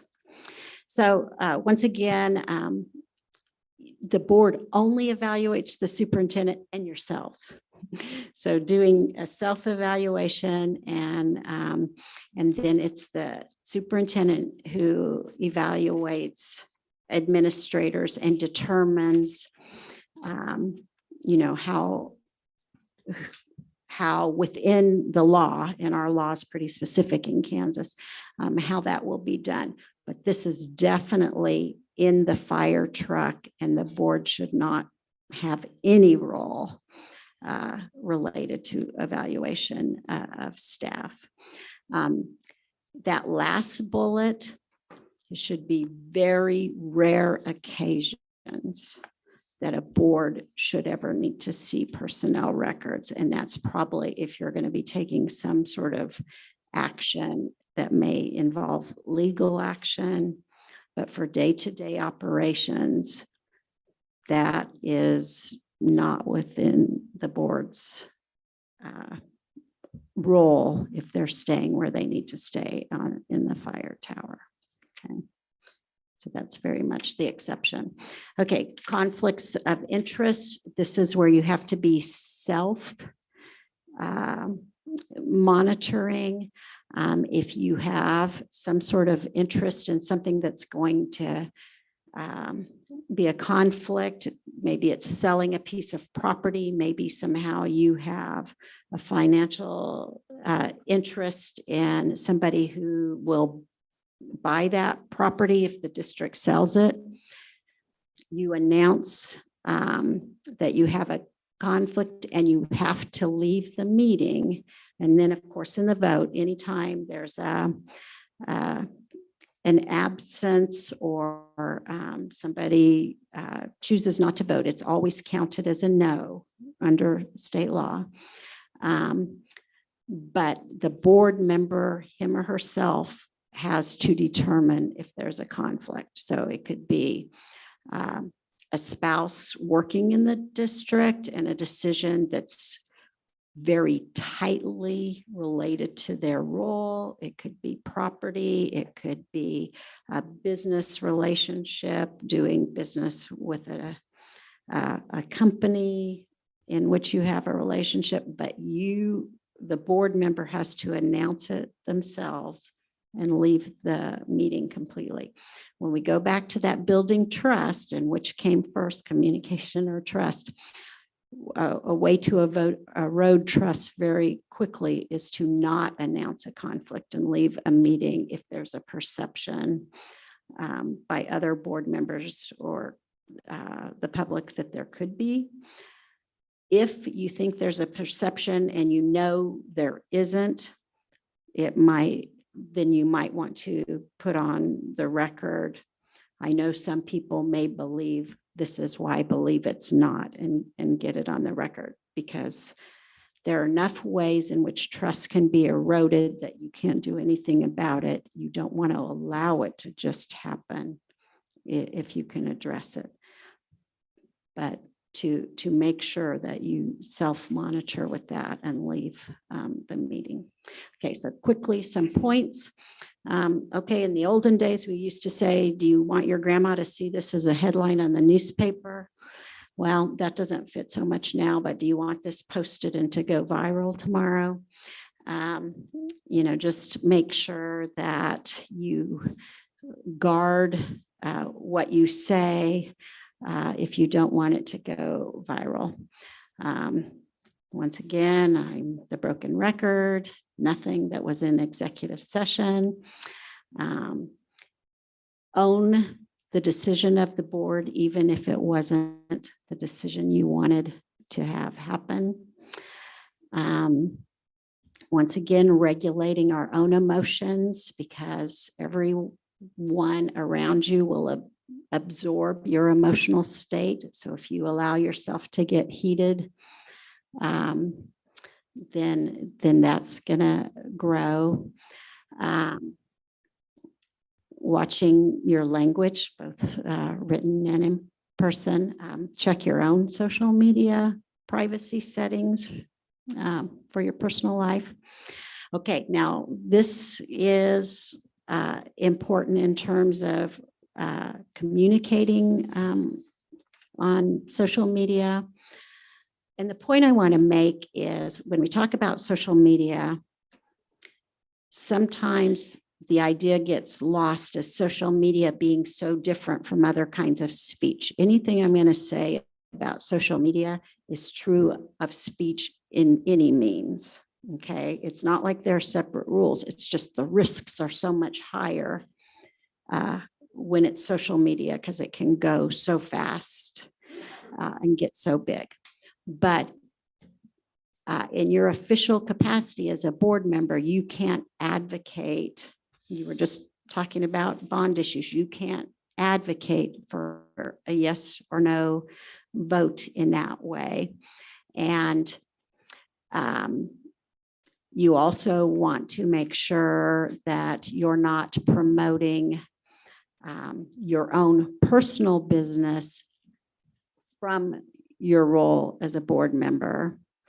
And you all, then the third part of that is you don't want to ever suggest that you're speaking on behalf of the board if you're just speaking for yourself. So those are kind of three very important things in terms of social media.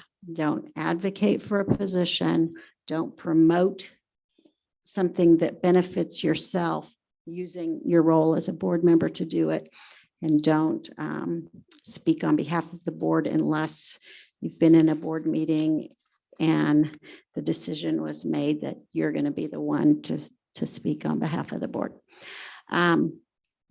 If you do use social media to get information from the public, emphasis on as a listening tool, and also don't turn it into a serial meeting by having communications about board business with four more members using some sort of social media.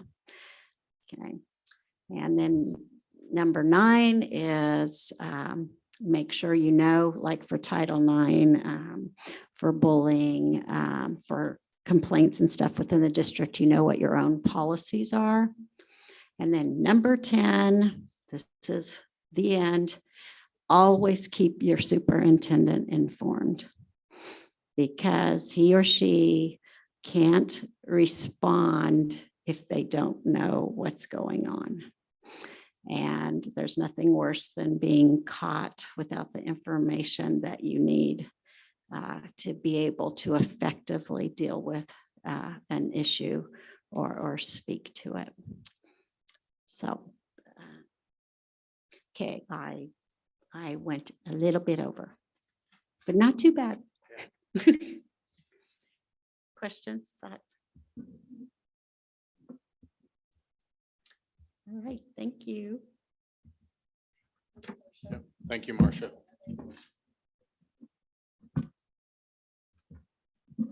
Chris, I don't know how to, oh, you've got it up there. Okay.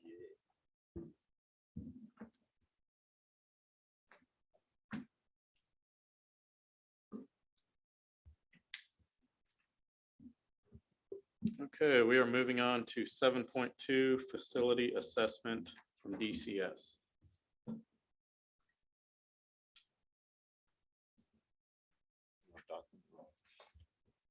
Danielle, do you want me to talk about it, or since you kind of talked about it, do you want to? Or I don't care. Okay. Okay, what we have, we sent it out so everyone had some time to look at it. As you all know, we've had the facilities committee started for a while now. And what we've learned, it is a very large task at hand, as I think Diane and everyone involved, Carla and Aaron could all speak to. And during our interview process with our superintendent candidates, it came up probably 50% of the interviews, if not more, about a facility audit from another company that would come in and be able to audit the whole district, give us a timeline of when things need replaced, looking at if they're good condition, an average lifespan to an immediate action needs to be taken. So as our current new hire superintendent that'll start in July, he contacted this DCS company and he met with them and actually got a quote to do a facility audit for us. I think we all know that the capital projects especially have been kind of at the forefront of a lot of people's minds, including the board, staff members with the building needs, maintenance with Diane, and even security issues with Kevin. So he kind of got this quote so we can look at it and really be able to get everything done in a quicker fashion to be able to move forward. If we want to look at doing a bond, the main thing it would give us a dollar amount, a rough dollar amount of what we're looking at to try to get back to where we need to be without being behind on our maintenance schedule anymore, and give us a clear path moving forward. Can you have it? Okay. This is This is the engagement letter. Lots of districts use different companies. DCS is one that came recommended from Greenbush. And a lot of schools around do use that. But these are all of the different processes that they will look at and give you a rundown of where you're at in your building grades, condition of exterior walls, exterior windows, roofing, interior finishes, handicap accessibility, security, as we mentioned, door hardware, mechanical HVAC, fire protection, electrical, fire alarm systems, intercom, and other systems. Those are obviously the big ticket items. And when we recently had one at the intermediate school go down, an intercom system, Chris has about $80,000 to do it, not quite right, but better than an overlay. So those, we're talking large ticket items. And so this will give us a good opportunity to really set that basis for us as a district.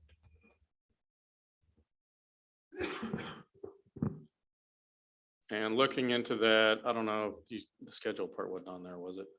Schedule. If we were to pass this proposal, it would be 3 to 4 months for them to do a complete audit of the facilities. And kind of piggybacking on Greg's schedule he showed us with bond, if that is an option that we are looking at to try to get the district where we need to be, then I think the sooner we could get on this, the better off we're going to be. So I'll open it up for discussion at this point. I know typically we do new business as a first read, but depending on the discussion and everyone's feelings on it, I think it will be in our best interest if we decide to go that route to vote and get moving on it as soon as possible. So at this time, I'll open it up for any discussion. Jeff, has Diane been brought in fully on this now? Not yet. No.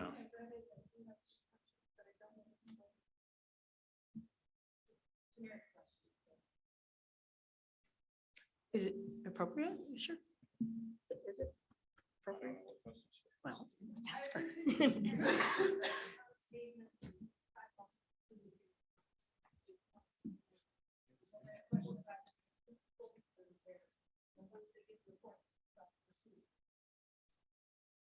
This is a sample of what the assessment looks like.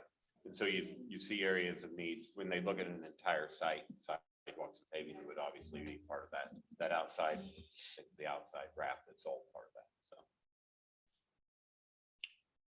I know there's a sense of urgency, but have we looked at other companies that do similar tasks to see if we get this bang for our buck? No, we've not. I am. Is there a policy to get at least 3 bids?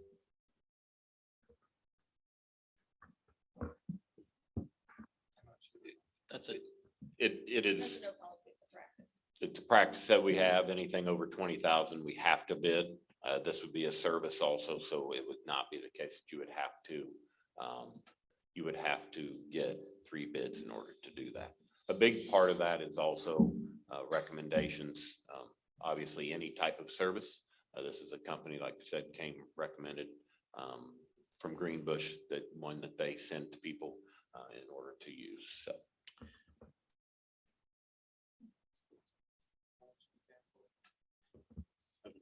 The cost was $7,500. I think that was about 4,000 or 5,000 under a larger district. I think I read that they normally charge. I read that somewhere in one of the emails. Sounds like a good deal. Yeah, okay.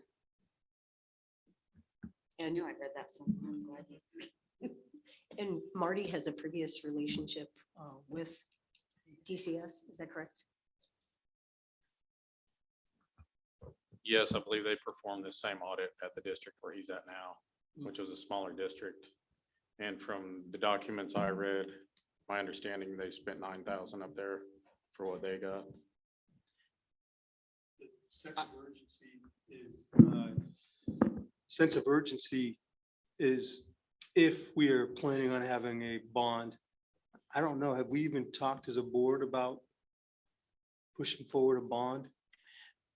I know we've hinted at it, but I I've think never- mainly what we're looking at is the facilities committee, and what we've looked at is the deferred maintenance over the years due to the fact that the capital money was just not there.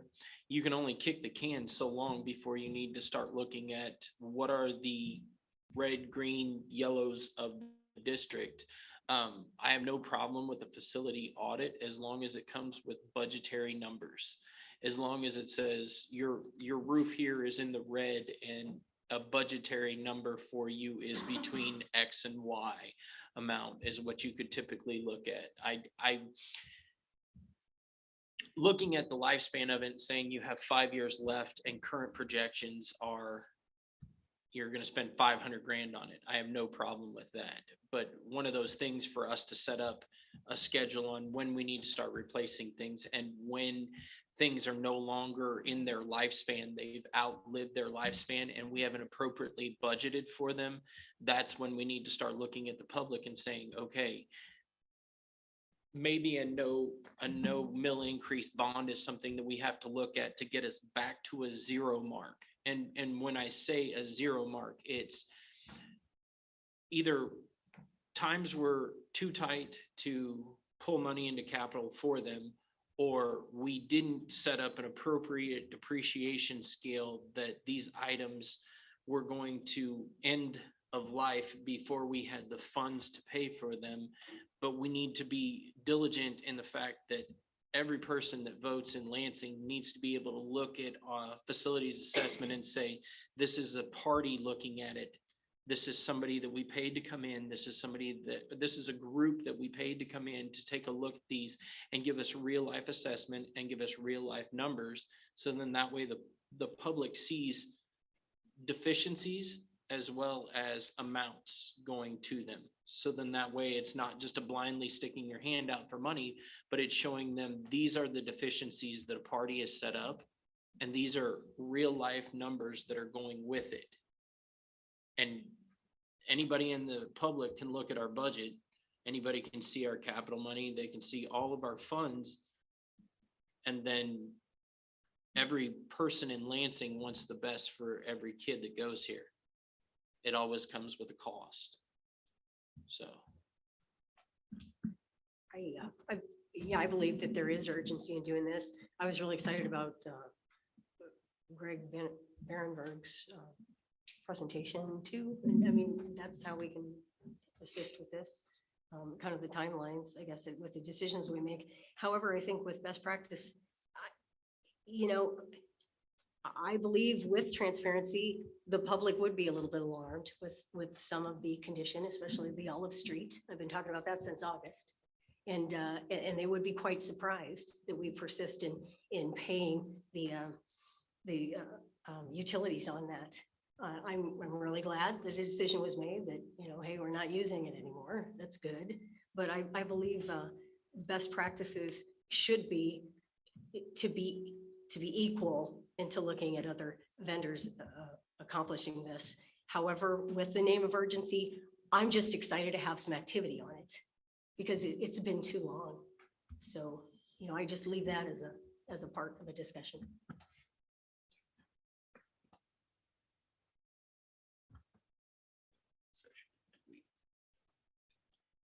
And you were asking about the cost. There is a part in there about it'll give you the cost, and it also includes the escalating factor for the long range items. Right up there. So it will come with a budgetary cost at the end. I mean, it's whatever the board wants to do. We can do something tonight. We have a work session in 2 weeks. If you want to try to get more bids, we can do that. I'm kind of looking at it as it's almost the same as like when we decided to use Greenbush for strategic planning. I don't know if we had 3. I make a motion to accept the presented facilities assessment as well as the costs and the company, DCS. Okay, Aaron's made a motion to accept the facility assessment proposal. Do I have a second? Just a little more discussion. I'm just concerned about the district's financial situation.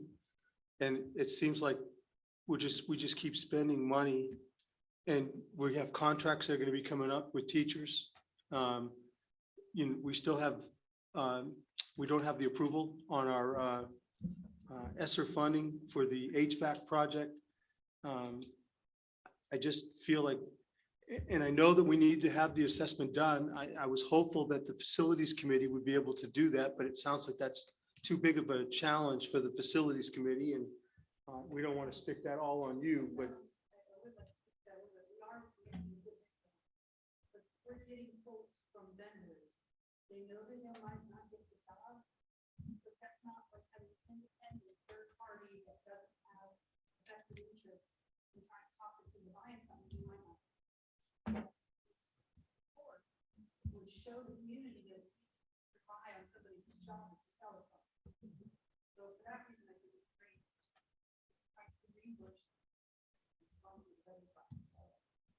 I agree. Another issue with like Diane, she's been working to get bids. Well, the bids that you've got in January, I can already tell you are null and void, because I mean, in the industry today, they're only good for 30 days. So with this escalation factor, whether whoever does it, that is a very important part of the project that on some of our long-term items that can make a big difference in the total dollars in the end. Jeff, like what you just said, okay, and then cost estimating, following completion of the building assessment. I mean, so it's only 30 days, even with this DCS coming in and making estimates, is that correct? They're giving you escalation costs. So Oh, they're okay, saying, so they're putting they're that prediction using- in there. they're I got using- it, I got you, I got you. I'm saying what Diane's got for the local companies. Uh-huh. The bids are only good for about 30 days. Okay, and so their cost estimating and forecasting into the future, that's the service that the DCS is providing us. Okay. Well, I'm really excited that the incoming superintendent has looked at this and has used this company. So I mean, you know, that's a vote of confidence. So we still have a motion on the table. I'll second it. So we have a motion to accept the facility assessment proposal from DCS, and we have a second. Any more discussion? You said 3 or 4 months? It says 3 to 4 months in the proposal we have here, yeah. And then we're gonna be trying to make a decision. They are collaborative. They influence each other. If it's almost, to me, if we're going to go ahead and approve this assessment, then we're also going to, the board is looking towards approving a bond, which we're going to bring to the public. Yeah, so I think it's a reasonable question. I think it's not if we're going to talk to the public about a bond. I mean, you look at our capital money and you look at facilities. ESSER dollars pay is essentially paying for an HVAC system. Drive-through parking lots. We've had hours and hours of conversations about tennis courts that are not usable. We've had conversations about turf. We've had conversations about security. I mean, we've had conversations about our bus barn being too small to accommodate the current buses that we have, that employees park them at their houses and then make their route through. It's one of those things that it wasn't a series of unfortunate events when you start looking at money coming out of capital and then the way funding went to it and then budgetary ways to make up the money. It's not a matter of, hey, we just want frivolous. It's a matter of, we need to get back to zero on our facilities so that we can appropriately budget. And then from there, we can give our parking lots life, and our HVACs, we know when they're going to end. And, you look at a football field that has turf, and then you get questions from soccer players and baseball players and softball players of, what's equitable to them. And then even band. You look at all the different things, and it's not that we were frivolously spending, it's that to appropriately put away money is more than we take in. I'm going to vote for the the assessment, but I wanted to have this discussion. I wanted the public to hear why we are considering the assessment. I want them to understand that our facilities aren't maybe as good as we thought they were and that they need a lot of work. I also think that the assessment's a great idea. That way we have a good handle on what needs to be fixed first, and then we will prioritize what's the, what is the priority. So I'm ready to vote. Well, just to piggyback off that, Pete, if we can get this company to do that, that'll give the facility committee that we already have in place the time we can kind of focus on that community involvement and staff involvement, which was talked about in strategic plan and everything else, to bring their ideas to us. So that way, when that's done, we can get everybody together and come up with our priority list and everything's ready to go. If you look at the bond too, even the farthest one out, just if we do it in January, we would still need to have this information by, it looks like by August 14th. And you said they're saying 3 to 4 months. So even if we don't do the bond, we can use it for our improvements, like you said, our planning ourselves. But if we do, I think we got to vote on it and vote today.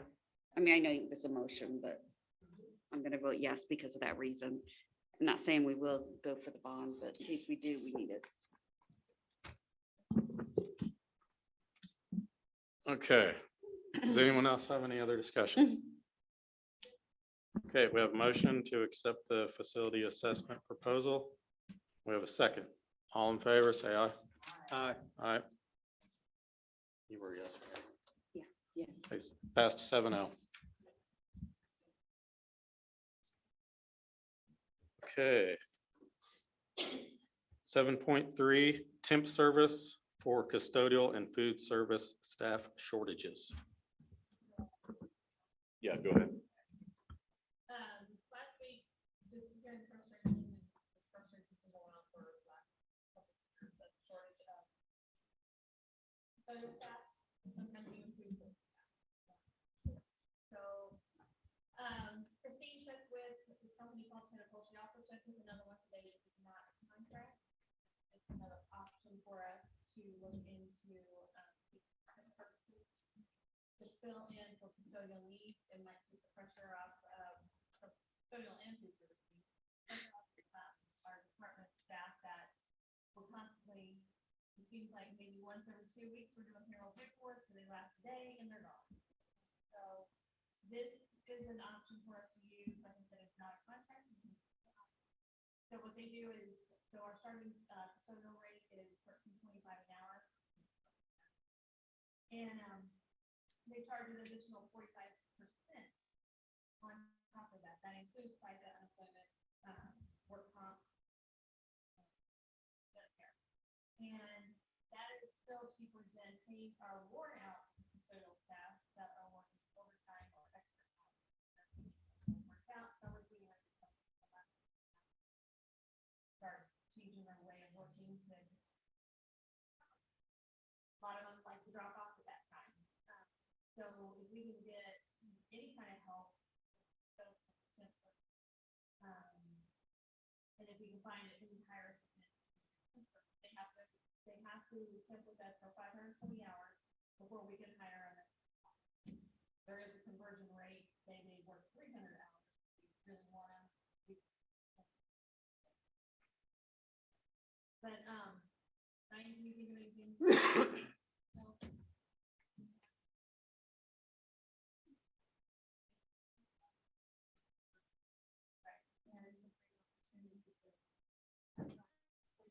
Yeah, and then the department has to look all that paperwork.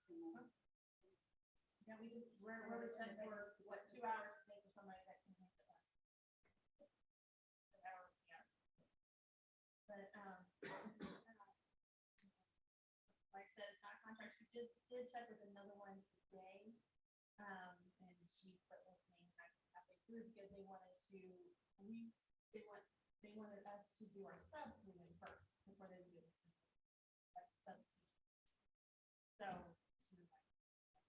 I just thought we bring this to your attention. It's really not a contract. I don't know.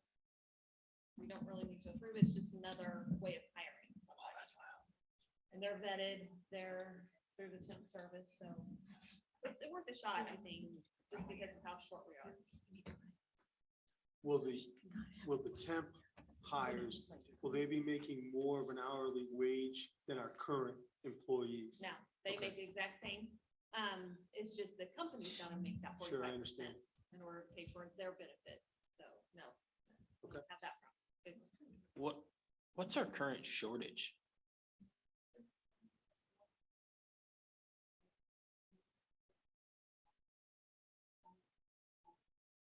In what office? Maintenance. Maintenance, okay. So you're missing 1 to 2 of your nighttime staff. And you're covering currently with daytime staff working extra?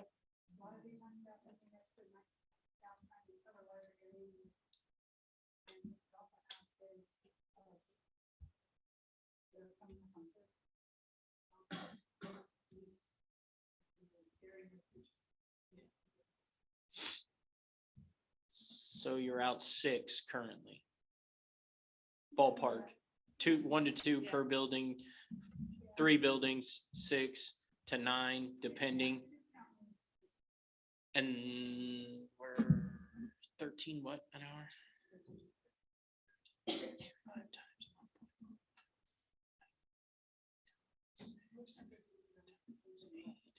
So if you're filling all 6, you're looking at 922.20 a day, give or take.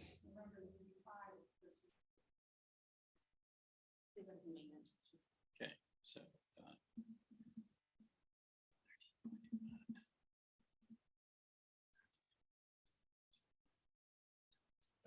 So daily it'd be about 768.50. That was 1345 times, or 1325 times 1.45 times 5 times 8 hours. So So right now, we're paying them overtime, or we're paying them double time to cover their same two areas. So. I'd like to make a motion to approve the temp service contract for custodial and food service staff shortages. Second. I got it out first. Whatever. Okay. So just to clarify, there is no contract in this, right? Okay. So we're just approved using the service, basically. Okay. All right, we have a motion and a second to approve using the temp service for custodial and food service staff shortages. All in favor, say aye. Aye. All opposed? Motion passed 7-0. Okay, moving on to 8, Old Board of Education Business. We've attached the strategic plan for board approval updated 4/8/23. Thank you to Sharon and Miles for all of their work on this. A quick reminder about the strategic plan process and kind of the idea behind that. And Marcia's presentation was very excellent about this. These are the high arching goals that we are setting. You know, that is right now we're asking you to be on top of the watchtower. This is where you're at.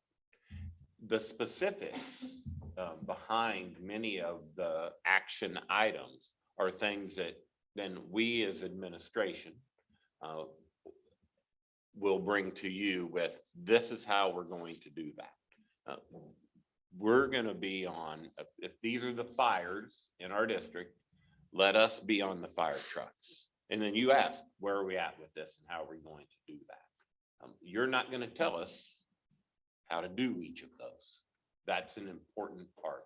And so, you know, with our work with Greenbush and all of that public input and all of that information and all of the work, this is where we landed on our final strategic plan. And with that, I'll open it up with any questions. Jeff, do you have anything else you need to say there?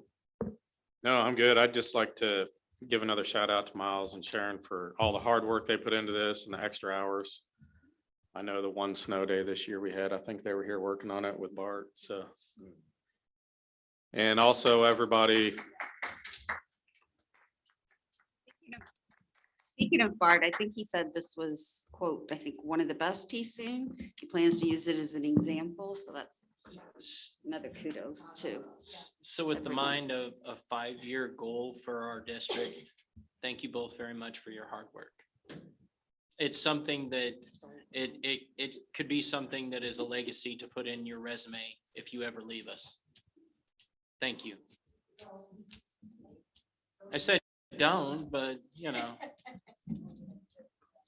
Now you can. Well, not just Sharon and Miles. I'd like to thank everyone in the community that came and was involved in it, as well as all the staff members, because I know you guys all had a lot of time in it.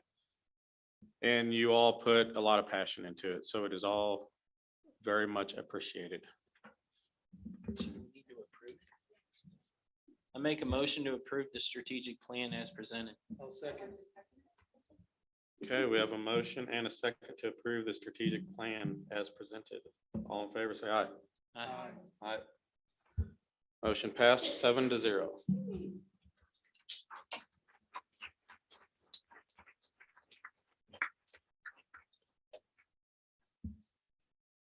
Okay, moving to 8.2, facility usage fees. We brought, I'm gonna need a little help with this, Danielle, I believe. We brought to you, this is our current school facilities and equipment fees policy. And then we did bring to you these facility usage fees. Oops, which one? This one? Right here? Is this one you want? Or is that the one you want? Okay, go. So, this is just taking our current one. This is, let's take a, taking the current one, and then we just made like some changes to number 1. We're in category group. This is just an option. And what we're doing here is taking category A, B, and C, and it's showing what we currently do. So category A, commercial, enterprise, this group is charged. Category B, that group, that's the civic clubs, governmental agencies, that group is charged. Category C is our feeder group that we talked about. That group is not charged. And then the MOU with the city of Lansing, the city is not charged. That MOU is in place until December 2023.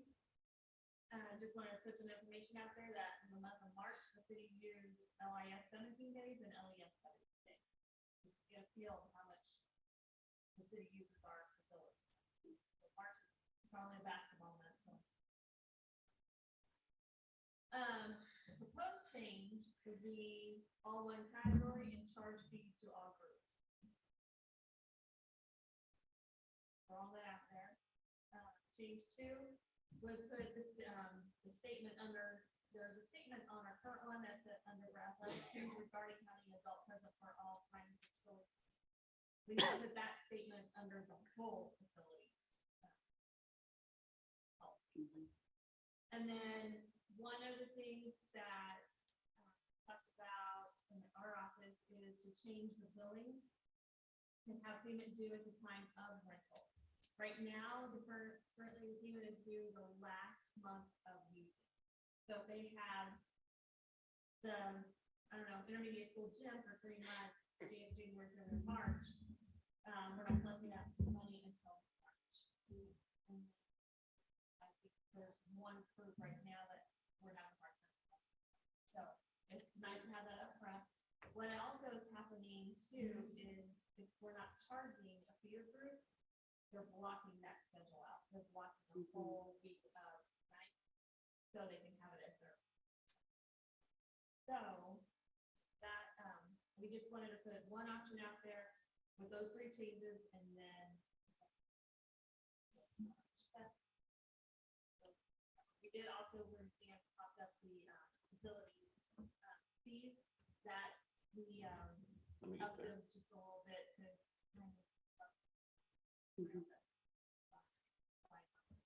And then the auditorium, we up that, it's right now it's $75, we up that to $100.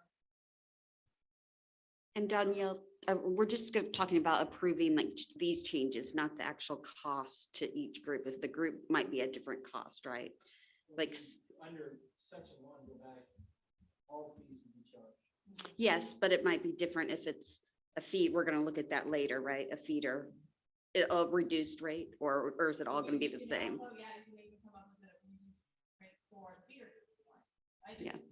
We just kind of created this just to put an option. Yeah, out there. that's what I'm saying, yeah. So if you have any other. I'm just, that was my point. It leaves it open to adjust the fee if we wanted to be different. To approve the facility use agreement with the changes. This is what we're presenting, so you don't Mhm. want to say.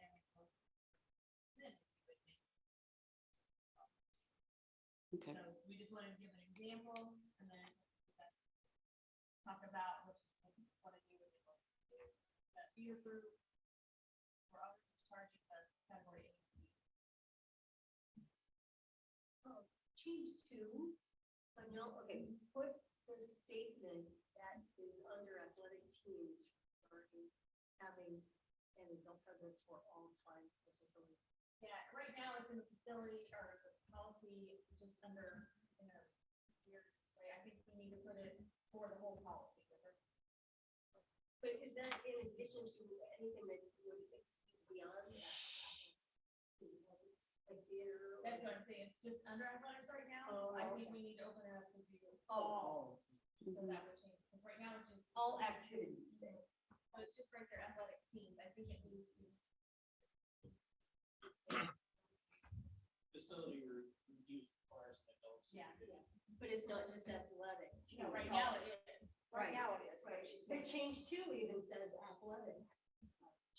Where I said, Change what it says under it. I think she's saying you're trying to just say, put the statements in athletic under everything. put the statement that is under athletic teams right now Oh, okay. regarding for all the facilities. Oh, okay, so you are saying that by putting athletics. Okay, gotcha. So you would say all.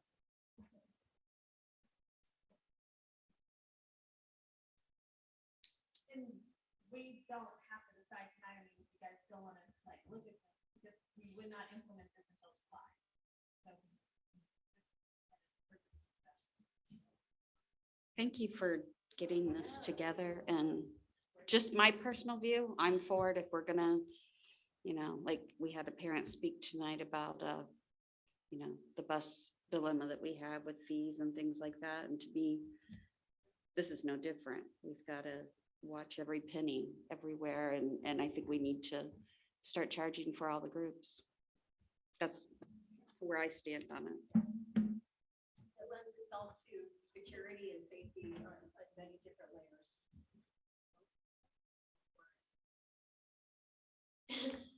I guess we just need to figure out what motion we want to bring forward. I think we're all in agreement that we need to approve something tonight, but what about the prices? Do we just go with as the prices are presented? Adjusted, we can vote on this, but then we can talk about With the fees, with the as fees. presented. Okay. But my biggest thing, we really wanted to look at the MOU.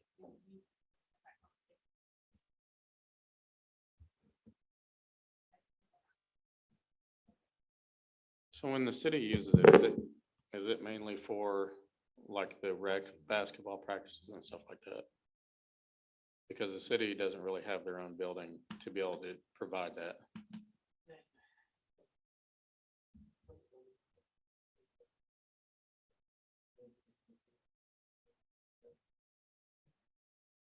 That's the American Legion. Is that? American Legion, that's it. It's the older boys. Yeah. Yep. American Legion. team.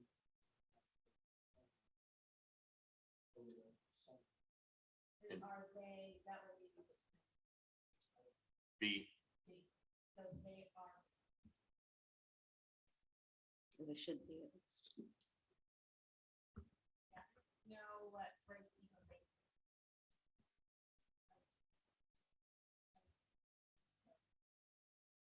What else does the city use it for besides that? That's mainly it. Is that mainly it? I move that we accept the changes as is right here. And then go forward with the, if we need to make changes to the fees later. The proposed changes for KC use of school facilities and equipment. I'll second it.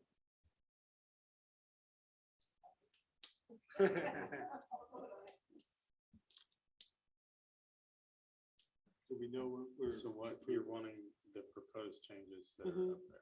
Yeah, Which option? well, I think it's all Well, it's all- listed. It's all one option. Yeah, By approving tonight, you'll be charging all of the categories up above the same fees. And those fees would be based off of this currently, if you pass that motion. Dan, are there any groups that you waive fees for? All of the feeder programs that have Okay, Lansing. can you kids on define a it. feeder program? So if I'm coaching a youth basketball team that has, let's say I'm a dad, I am a dad. Sorry, it's been 9:22 and it's been a long night. So if I'm coaching a group of Lansing kids, and let's say we're going down to Oaken to play basketball, and I need a place to practice, and I currently, that would be a feeder team to our youth sports programs. And so currently, a feeder team also would be the Midwest Blitz. It would be the Mavs volleyball team, because they have Lansing kids on those teams. Those teams have kids, and that's how we've done it. You mentioned the big money. My issue, and I can tell you my philosophy, and this is where it'll be. Any time that you take anything, right? If you get to play for free, you're getting paid to coach. It might be $25, right? And there's no difference between $25 and $2,000. If you're making any money or any benefit, you're getting a benefit from that. So what we have done, and we got tired of, we used to ask for rosters. Well, then I knew Jeff, so Jeff's kid played on my team. So I had 17 kids and one other kid. Well, is that a Lansing team? No, it's not, because Jeff's there, and don't worry, we got plenty of phone calls about that too. And so at some point in time, if you had Lansing kids, because youth sports now, especially in the feeder team or the big money teams, right? None of them are just Lansing kids anymore. That's not the world we live in. And so it is the benefit to our community is our parents don't have to drive down to Kansas City in order to practice. If you ever had a kid in baseball, volleyball, softball, ask Nick Gray how wonderful the trips are to practice, right? but they can still practice here. We're just recouping our. Yep, we facility just charge. have to, I'm telling you, that's why it is the way it is. If we need to charge people a fee, then we can charge people a fee. Okay, Dan, do we have people in here that, so when those kids are playing in here, then what staff members do we have here? Who is on board? Just a parent? Currently with the athletics, we have a parent, but you have an adult, but other athletics.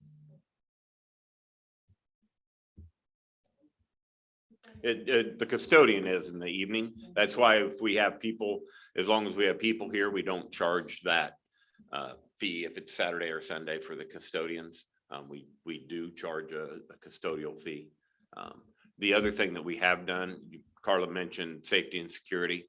We have checked out fobs, because in the past we did prop doors open. And I'd much rather check a fob out to somebody and hold them accountable for when that fob was used than to prop the door open. So let's say it's not somebody who has a staff member as a part of that team. You know, we've checked a fob out to, I know, the Lion Elite Wrestling. they have a fob in order to open the door, so they can open the door, get their kids in, go and practice, and the door shuts behind. So those fobs are checked in and out. I mean, we are Yes. making sure that those are checked in, you Mhm. know, checked out, then checked back in. that Sure. They're not floating around the city. I need to correct myself. I shouldn't have said big money. Okay, so I'll Sorry. retract that. And it'll make it just highly competitive, you know, highly competitive and making our teams better and those traveling teams, which is awesome.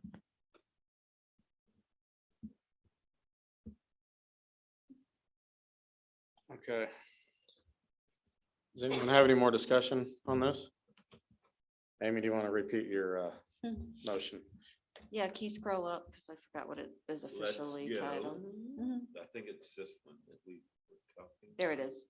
I motion that we approve the proposed changes for KC use of school facilities and equipment as presented and the fees associated. Did you have a second on that, Mary? Were you the one seconding? Okay. Or Pete, whoever. Okay, so we have a motion to accept the proposed changes on the policy and the fees. And we have a second. Any more discussion? So under your current motion, we're charging everybody.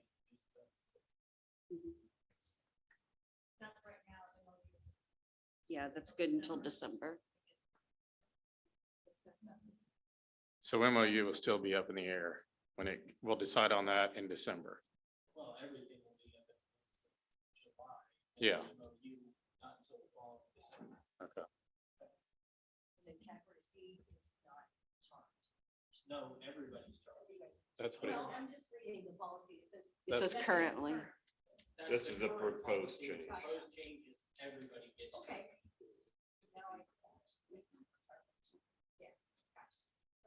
We charge for buses though.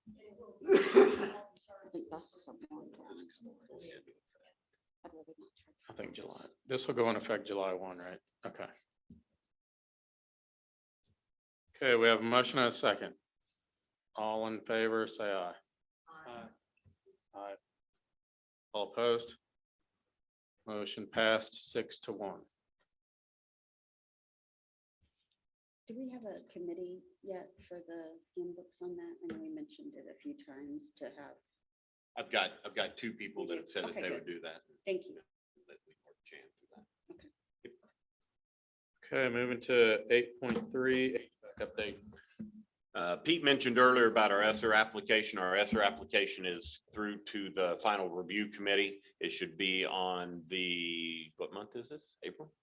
On the May school board, state school board agenda for approval. Every one of those that have passed the final review from the state gets passed by the state school board. So that should be done in May. I've had to answer 3 to 4 questions, seems like every couple weeks, in order to finalize that. But I think we've jumped through all of those hoops. And then also on the HVAC, talked to Diane today, and I talked to Kevin from Train, and we are still on the calendar and on the schedule that we had talked about the last time that we did. It should come late July for an early August installation, correct, Diane? I think that's where we're at. So still moving in the right direction on that. Kevin is very good about updating information. They have done an excellent job making sure that we know, where we're at with our HVAC equipment and what we need in order to move forward with that. Any other HVAC questions? Thanks for the update. Thanks, Pete.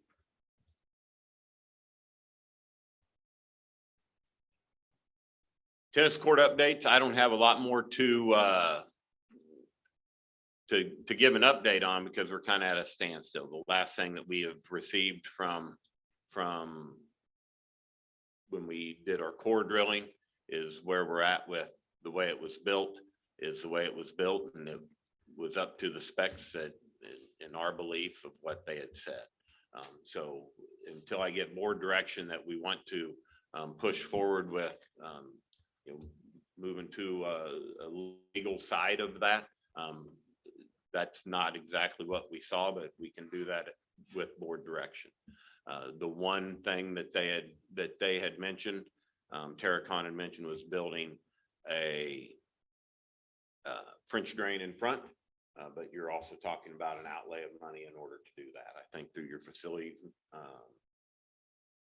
your DCS facilities assessment, that is something that they could look at, and then it'll be a board priority. And I remember a month or two ago, we were asked, when is the expected completion date of this? We don't have a plan in order to fix that. That doesn't cost about $1.2 million. And so there is no completion date until we have a vote to spend $1.2 million.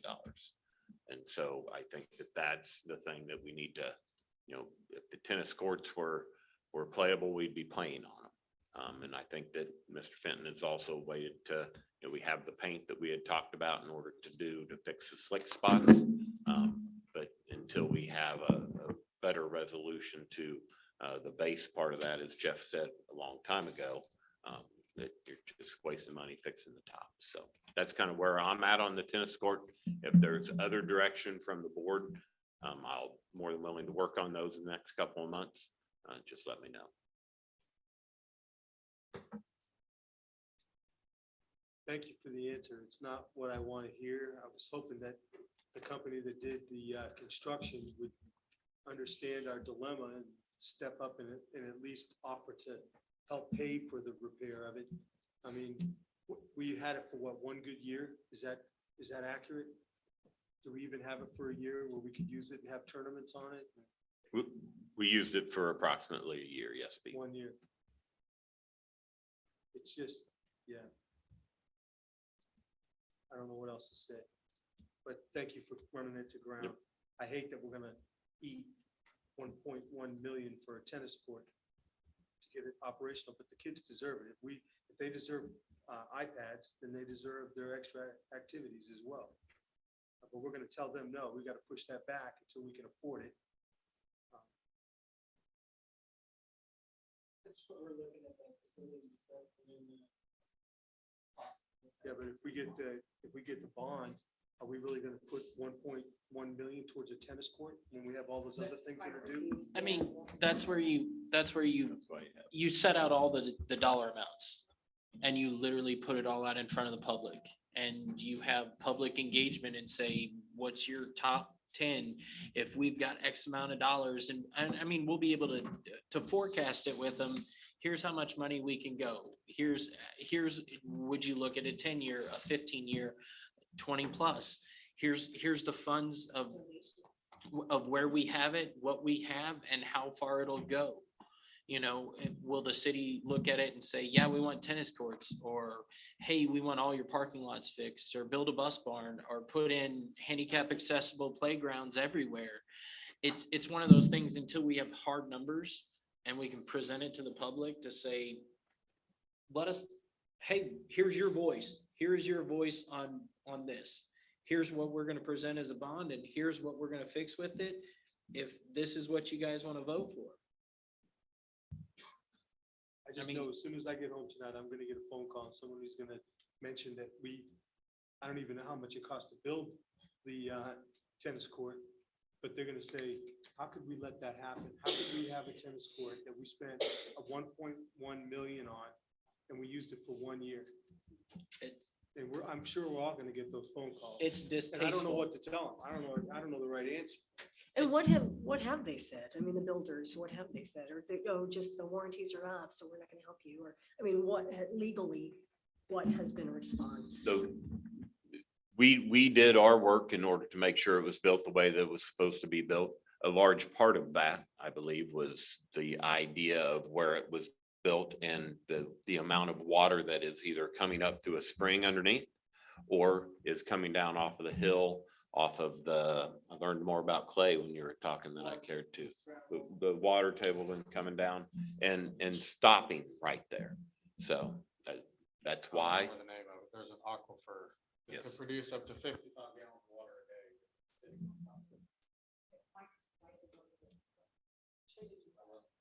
I don't know. I can hunt that down. I was not part of that process either. We're talking almost 8 years, 10 years actually now. There was no insurance that was involved that when we made the purchase that.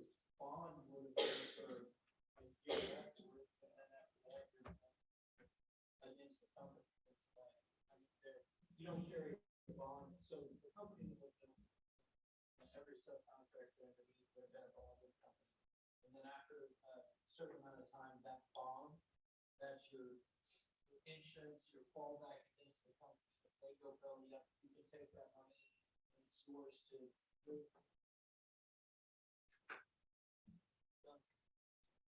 And luckily enough, we got our one good year out of it, and then your bond's up, and then you're like holding a bag on a piece of property. Is frankly just an eyesore for us right now. And it's one of those things that you look at our facility out there and you look at the top. And you say we deserve better. Yeah.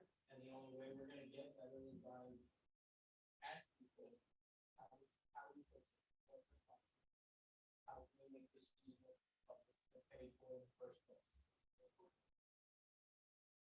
Unfortunately, in this instance, that's. So we'll put it on the list and we'll get our list full and we'll see where it finds, where it lands on the priority list.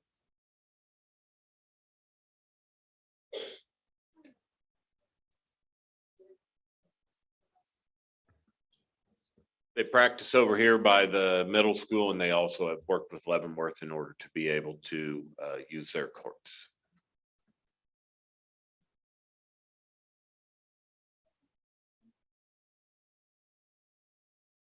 I just want to publicly apologize to the kids that like to play tennis. I wish we could have done a better job to support you guys. And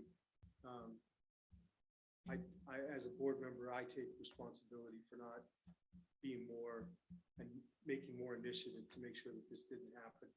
We've been talking about this ever since I joined the board. Here it is 3 years and 3 months later, and we're still at the very same point we were 3 years and 3 months ago. So I apologize, Lansing. I'm sorry. It's that lack of urgency that didn't happen 8 or 9 years ago. And it just kicks the can down the road, and now we're all a part of it. So.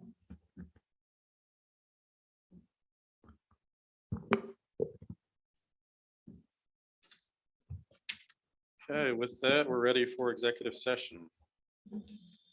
I move we go into executive session to discuss an individual employee's performance personnel changes pursuant to the non-elected personnel exception under COMA. And I want to invite Dan and Danielle both into executive session. And the open meeting will resume in the boardroom at 10:30.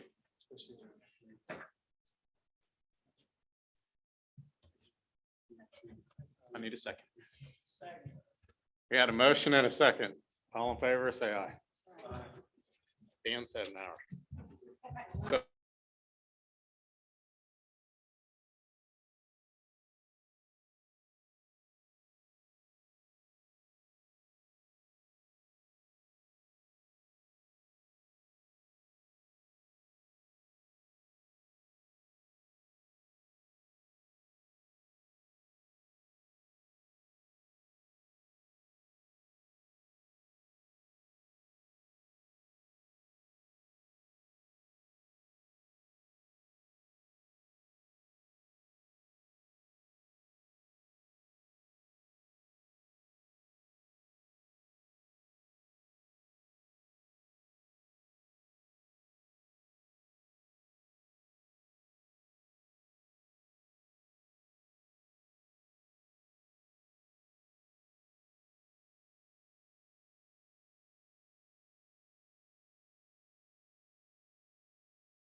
I move we go into executive session to discuss an individual employee's performance and personnel changes pursuant to the non-elected personnel exception under coma.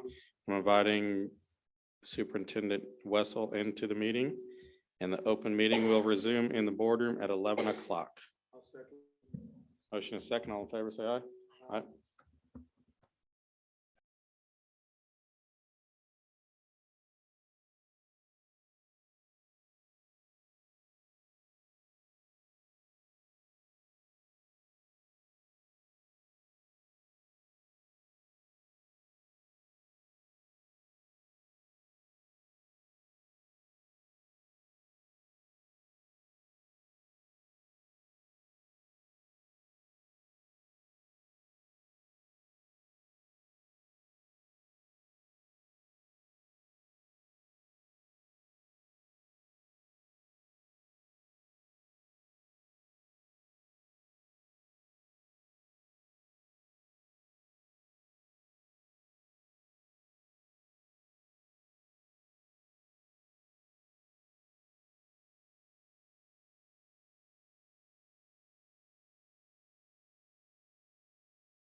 Okay, I move we go into executive session to discuss an individual employee's performance and personnel changes pursuant to the non-elected personnel exception under coma, and the open meeting will resume in the boardroom at 11:30. I second. Second? Yep. All in favor? Aye. Carla? Oh, aye, sorry, okay.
I like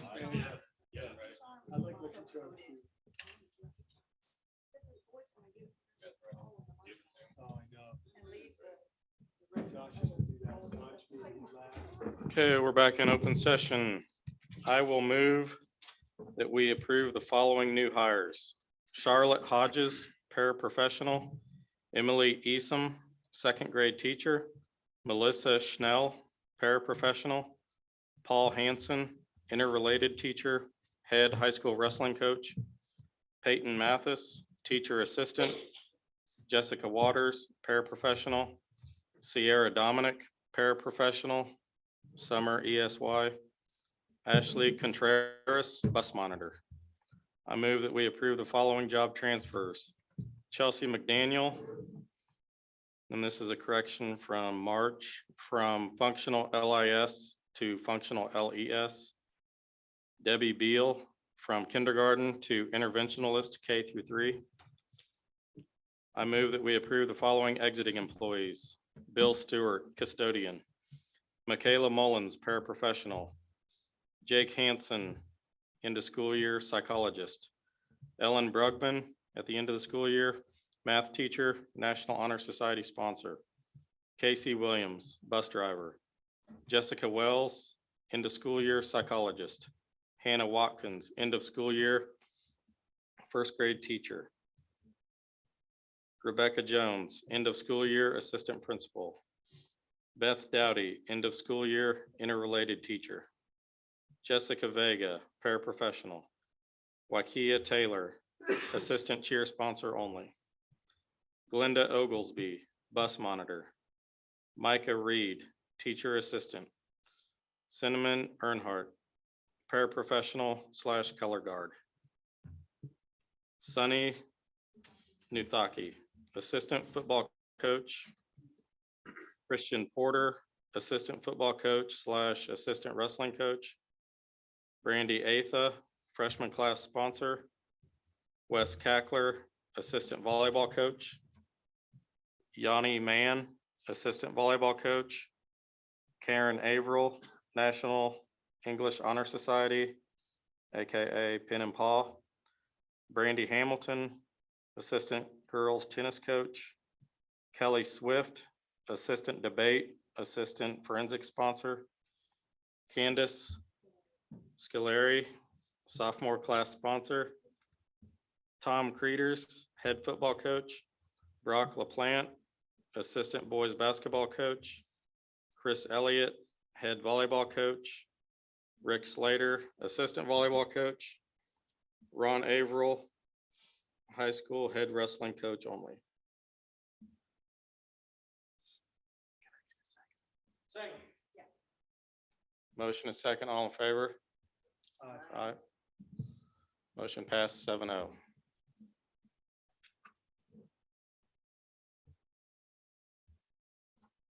Okay, does anyone have any information items or announcements? Just next board meeting. What's the next scheduled board meeting? Was It's gonna be a the work 20 session, right? Work session I on wanna the say 24th. 24th. 24. Yeah.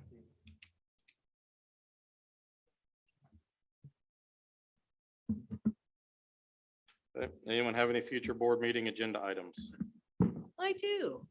Thank you. The building needs assessment and state assessments review, guidance and budget usage.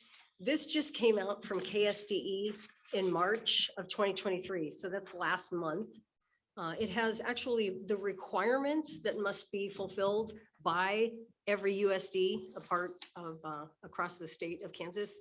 Every USD and the BOE needs to lead this. We got a great start on this when the DLT came and talked to us in March. It was an excellent start, and we've taken a look at some of those needs assessments.